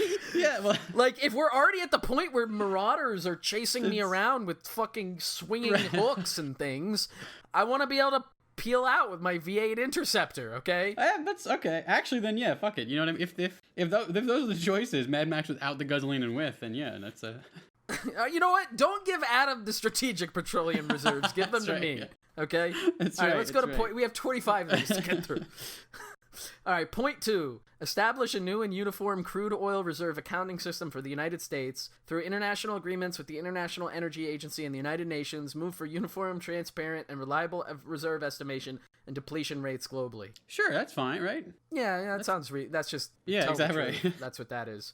That's why it will never happen, but it's fine, yeah. Yeah, exactly. It's a good idea. Point 3. Enact the oil depletion protocol. Use all available diplomatic and economic means to encourage global ratification. Oh, the oil depletion protocol is he has a whole chapter where he describes what this is. Yeah. What is the actual proposal on deck? It's like the idea is that it's basically like a energy use agreement that all the countries of the world have to agree to, that like everybody will basically agree to use less on a yearly basis based upon whatever, math is done. Sure, okay. Would never happen. Yeah, exactly. It was like they tried that in the 90s, didn't work right. Right, exactly. I mean, it's basically like the Paris Agreement or whatever. Exactly, yep, didn't happen, yep. Point 4, immediately declassify the May 2001 National Energy Policy Development Group records. Now, I'm not going to go into too much detail, but this is like a pet peeve of his, because this is like a Dick Cheney committee that was set up post 9/11 that was like very secretive to talk about like energy, and he, I think personally thinks Dick Cheney wants to kill him. Yeah, he does. And he hates him. For that reason alone, I say sure, like declassify them. I don't think it's gonna do anything, but yeah, this was the whole thing about like it supposedly has a whole bunch of information on energy estimates and what their plan was for dealing with the Middle East and that kind of stuff post 9/11, and he sees it as sort of like a smoking gun thing. Yeah, I mean, I'm fine with it if let's just say declassify it in the case of a tribunal as evidence. You know what I'm saying? Again, for me, it's a sort of thing like, it's 2020 now. Is there anything in that document that's going to be more clarifying than the past 19 years? You know what I mean? Like, are we going to be surprised by any information in there versus what we've seen play out? I need a smoking gun proof that the war in Iraq was based upon oil. Okay, yeah, go for it. There is no way I can be sure of that That's right. until I see the document where they write it out. Point 5, impose an immediate moratorium on all highway and airport expansion, including NAFTA superhighways. I guess. I don't know. I mean, yeah. No, I'd agree with that. Sure. Just no more roads. Focus on other shit, right? Like, which I think he gets to. He gets to in the next one, actually. Yeah. Yeah, the next one. Point 6, completely rebuild and expand America's rail system. That's a yes. Go for it. Yep. Yep. Make the Amtrak rewards points a little bit more generous, right? Yeah, generous for see if we can get some better accoutrement on these. Yeah. Point 7, feed-in tariff. I think that's like you get money for putting a solar panel on your house. Exactly. Yeah. Sure. Fine. Okay. That hasn't worked, but go for it. Yeah. Point 8, speculation. This is where like the points really start to drop off, and they don't really explain.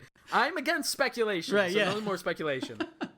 How about what do you use? Speculation. I'm not a fan of speculation personally. I hate to speculate. Point 9, enact a national speed limit of 55 miles per hour and strictly enforce it. Who cares? I don't know. I don't know.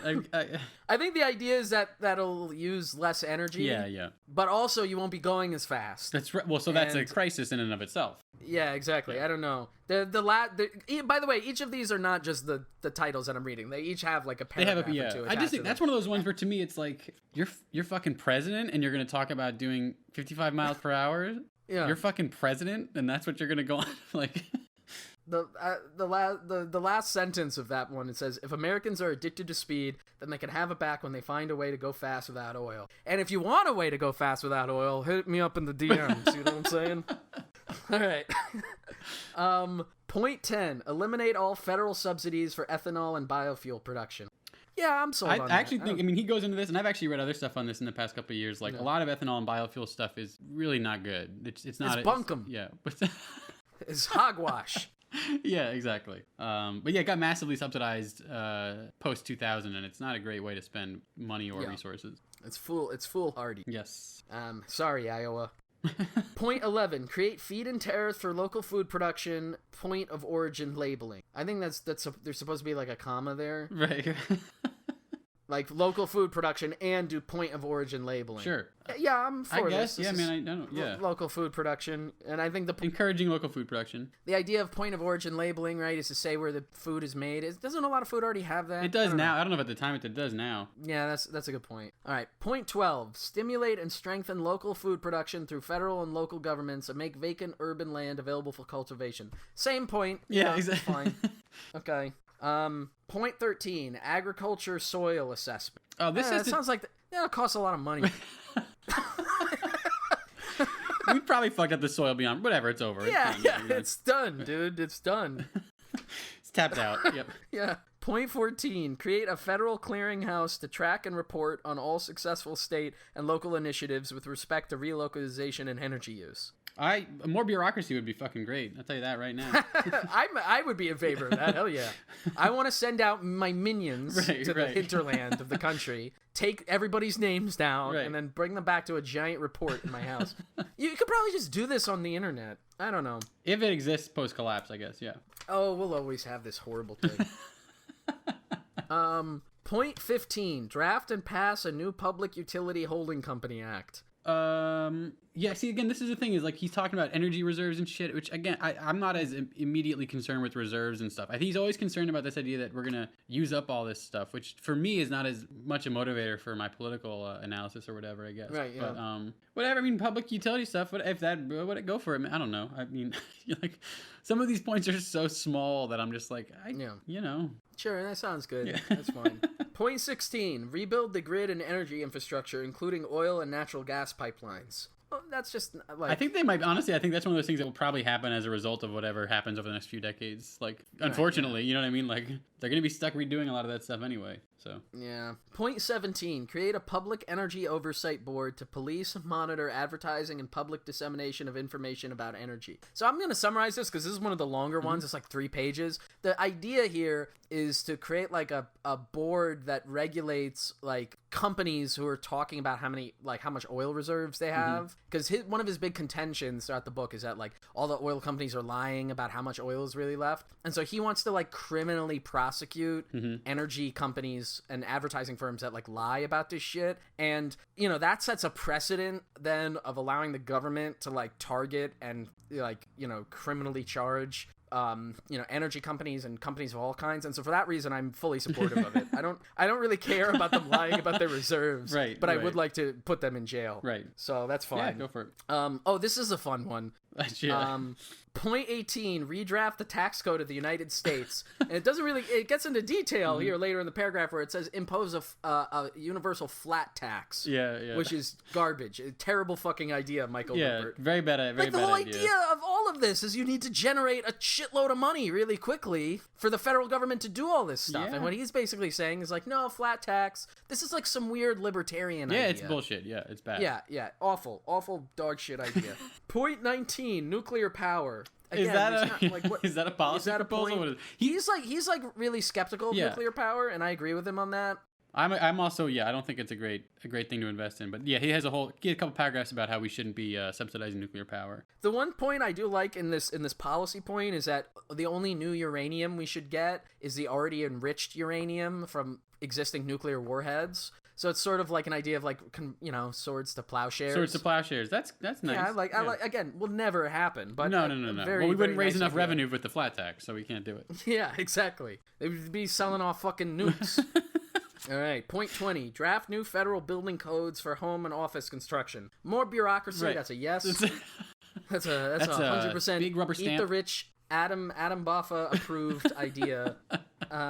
Point 21. Education. I'm in favor of education. I think education's good. Yeah. Yeah. I know the idea here specifically is that he thinks that all of like the concepts surrounding peak oil should be like taught in middle school and high school. And I, again, 100% agree. In the most kookiest weird way, I really do think you should have a whole class that's just called peak oil. Just really instill the fear of God in young kids as early as possible. Yeah, just I scare the agree absolute with that. shit out of them. Yeah. Point 22. Efficiency reduce federal government energy use by 15%. No, that's an excuse to cut social services. Right, yeah, exactly. Yeah. That's how that would be used. Bad That's idea. a good point, yeah. All right, the last 3 are good ones. These are the really good ideas he has. All right, you ready for this shit? Point 23. Drastically reduce overseas military deployment. Yes, 100%. Yep. Of course, he comes at it from like an oil perspective, like because we're using so much oil. Yeah, he doesn't have a lot of humanitarian interest in some of this stuff. Yeah, it's also like morally wrong. Right. Doesn't seem to really concern him. Yeah. Yeah. All right, here we go. Point 24, and this one I just have circled, and I wrote hell yeah next to it. Decriminalize the hemp plant and encourage widespread domestic production. Legalize. That's right. It's basically It's took us 211 pages to get there, but he finally admits what this is all about, which we respect that. Again, most of these like policy points are like a few paragraphs. The this one's like legalize weed one is like 4 pages. Might be the longest one in here. Yeah. And it spends, the first portion of that talking about like how, hemp was used like during the Second World War as an alternative to like other things. It makes strong ropes and oils and all that other bullshit that, people say. And then there's like 3 paragraphs about how he smokes a lot of weed. Right. So that's cool. Yeah. Point 25. Initiate a rational, open, and ethical domestic and global dialogue on population growth and reduction. Now, I have two oppositions to this. The first one is the idea of the rational, open, and ethical dialogue. Zero interest in doing that. Rabble rouse, manipulate, lie, whatever you need to do to get this shit passed. There's no point in trying to have a dialogue about this shit. He talks about like the Roman Catholic Church, and he's like, if only like the Pope would come out and like really support fucking, you know, population controls, and like the rest of the world might start to listen. Really weird. Which, like, who the fuck listens to the Pope? That's really fucking strange.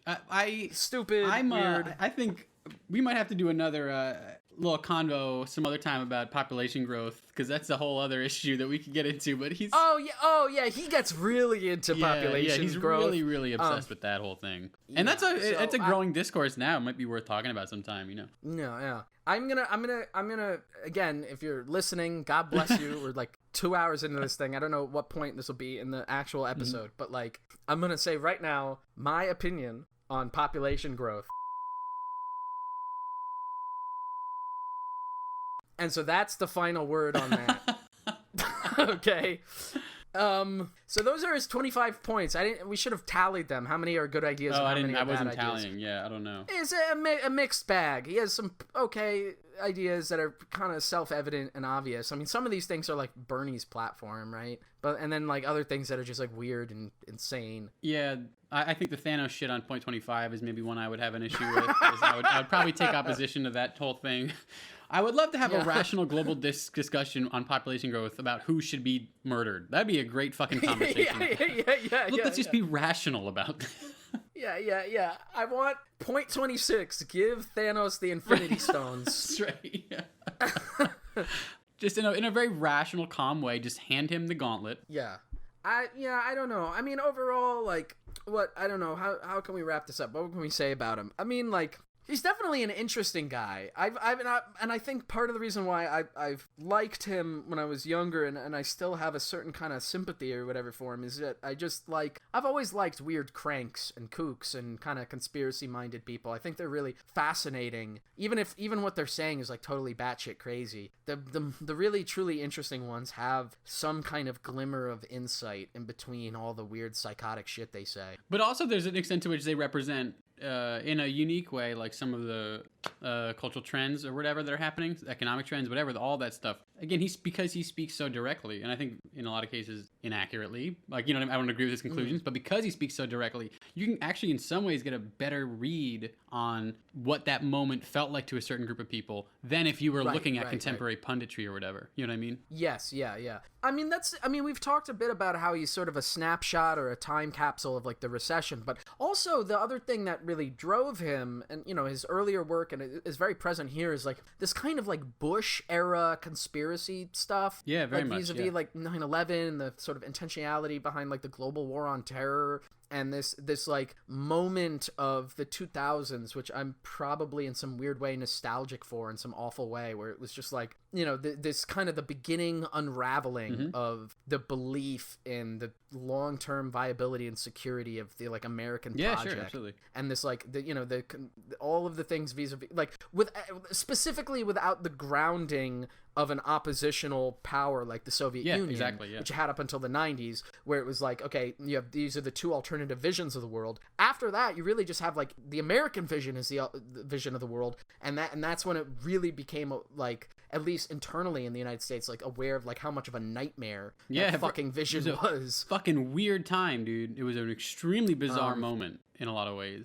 Yeah. Culturally and whatever, like for some reason, and maybe this is just totally anachronistic, but like I read this and I think about like culture jamming. And like, you know, just that whole like kind of moment where, you know, you would take a billboard that said Coca-Cola and change it so it said like capitalism. Yeah. Or, you know, like where everybody's fixation and like great like terror was the idea of like McDonald's monoculture. Yeah. And like all those things are still true, but to a certain extent, given like the nature of the crises we're in now, it almost seems like quaint. Yeah, exactly. To have that kind of that view of things. Freedom fries. Yeah. which is the mirror version of that, right? Which is the sort of right. That was what it was reacting to. That insane, like, and that's the thing. Like, sometimes I'm curious with, you know, especially with like younger listeners to the show, if that was resonant at all for people who like grew up under the Obama years. That's a good question. I don't know. You know, like that was that was like my early adulthood, you know? So Yeah. at that point I'd already developed this like entire like kind of critical, you know, anti-American No, for real, like, yeah. perspective or whatever. And so I don't know. It was a fucking and that's- surreal moment to be coming of age or whatever. You know what I mean? The 2000 to 2008 was really bizarre. It was a really strange moment. Yeah, it like, I mean, like 9/11 broke everybody's brain, and some people like recovered from that. You know, yours truly, for example. I'm not fucking crazy or insane or paranoid, but like, you know, there are other people like clearly this man, like it just totally broke his brain. Like, and that's, I don't know, that's kind of special. It shattered a whole lot of illusions. And I think you're right, because I think there was, in terms of it being like the first moment post, you know, bipolar superpower thing. It was only it's unipolar now at that moment. And there was a period where it was like this thing was simultaneously in fucking free fall and also reasserting itself as like the biggest empire of all time. And so you have these two weird things that are sort of in tension in American culture, and you're trying to make sense of it. And yeah, a lot of people just, I think, still have no idea what to make of it. I think it's still very, very difficult to sort of make sense of all that was happening at that time. And this is one guy's attempt, and it's a strange one. I think to do the final wrap up here, I have two last questions for you. And again, I'm very grateful that you ended up reading this stupid book and watching this movie and stuff with me. I was glad to. It was a good conversation. And you know, be willing to come on and talk about it. And I really do value your input on it. You know, vis-a-vis again your study and understanding of environmental issues and sustainability and energy and stuff. So I have two questions. The first one, obviously the collapse of industrial civilization did not occur in like fall of 2010 right. as you predicted in this book. When do you think it will occur? I'm trying to think when. So Blade Runner 2049 is 30 years from now, right? Okay, so probably before that, because we're not going to have whatever's happening in that. We're not going to have the giant hologram women. That's not happening. Okay. So, yeah. Damn. So before that, Sorry, fellas. that shit's not happening. So sometime between now and no, actually, I have no idea, to be honest with you. I feel like any predictions made at this particular point in time are not going to be worth a whole lot of money and as the years go by. Why, do you have a particular moment in mind, you think? Oh, dude, I have the whole thing mapped out in my room. God. Are you kidding me? I've got like a fucking timeline written out with like ready art and shit all over my room. I'm not telling any of you. If I do, fucking, you're gonna all drive the price of gold up. Fuck you. You're on your own, dude. Okay, I don't know. I honestly don't know, to be honest with you, yeah. My last question, and this is kind of for both of us. Collapse, the book, the film, the man. Do we recommend this to people to watch or to read? I think if you have a particular interest and they put a certain like particular cultural, political interest, I think it's really revealing of a certain line of thought that's come post 9/11. I think if you're looking for actual clarity on some of the issues, I think maybe that's another episode or something we could talk about. We mentioned very briefly, like when we were discussing the episode, like, you know, what are some authors that we might bring out as sort of responses. We didn't quite get to it, but like that might be something cool to talk about. But I think there are people who maybe speak to some of this stuff a little bit more in a way that I'm more politically amenable to. Right. But I think, you know, if you're interested in, again, understanding a particular current in American politics, I think I would read him before I read a lot of these other fucking forum warriors or whatever. You know what I mean? Yeah, right. Yeah, I mean, like, you know, a lot of times people will ask, you know, they reach out to me and they'll ask, like, what's a good place to start with leftist theory? I'm going to say Michael C. Ruppert. He gives you a pretty comprehensive view of what the correct way to view the world is. No, I would say similarly, if you're interested in like weird conspiracy shit, I would say pick up the book and be aware that as you read it, there'll be very isolated pockets of kind of like compelling interest and then a whole lot of like weirdness.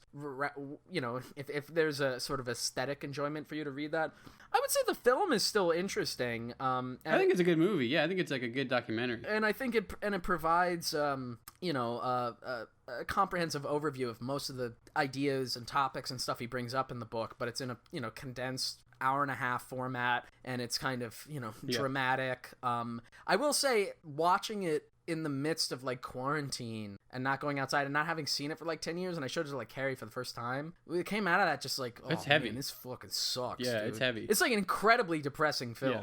I think it's a good watch. I mean, it's again, like, for all the reasons you're saying. I think, yeah, if I were picking between the two, I'd probably go for the movie. So if you were hoping to listen to this episode as a respite from the constant anxiety and panic of coronavirus, I hope we were able to provide you with a set of alternative paranoias that can override. It's like when your foot hurts. Yeah, so yeah. You bang your elbow. Yeah, exactly. To distract from the pain. Everybody does that, right? Anyway, Adam, thank you so much for coming on the show. Thank you, man. This is great. Thank you so much. What's going on? Plug something. I'll have some plugs at some point. At the moment, I don't. I'm working on a couple pieces. I'm hoping to have them out. Hopefully, there'll still be a functioning economy by the time these things come out. We'll see. Yeah. But yeah. Yeah. No, this is great. I really, I always have a good time coming on this show. Thank you so much. Of course. And if you don't already, you can check out Adam's work at Ambinate on Twitter. His handle will be in the description. All right, folks. Stay cool if you can with the collapse of oil. If I were an apple, I'd be very unhappy, traveling 4,000 miles or more. From far off Tasmania, in a shipping container to a shelf in a Newtown store. Why should I be tortured when some Pennsylvania orchard would be totally thrilled to the core? To pick me and crate me and load me and freight me, not 4,000 miles, but 4. An apple should be not far from the tree where it ripens in the fall. Locally grown and locally eaten is globally good, good, good for us all. That's your part. Locally grown and locally eaten is globally good for us all. Try it. Locally grown and locally eaten is globally good, good, good for us all. You gotta move your lips to make this work. Try it again. Locally grown and locally eaten is globally good, good, good for us all. Yeah.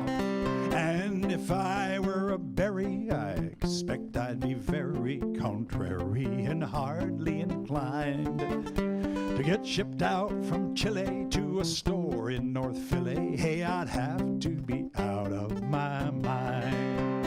It seems paradoxic and carbon dioxic to force all our food to commute, wasting gallons of fuel which we know isn't cool for people or planets or fruit. A berry is fine, not far from its vine, near the farmer's market stall. Locally grown and locally eaten is globally good, good, good.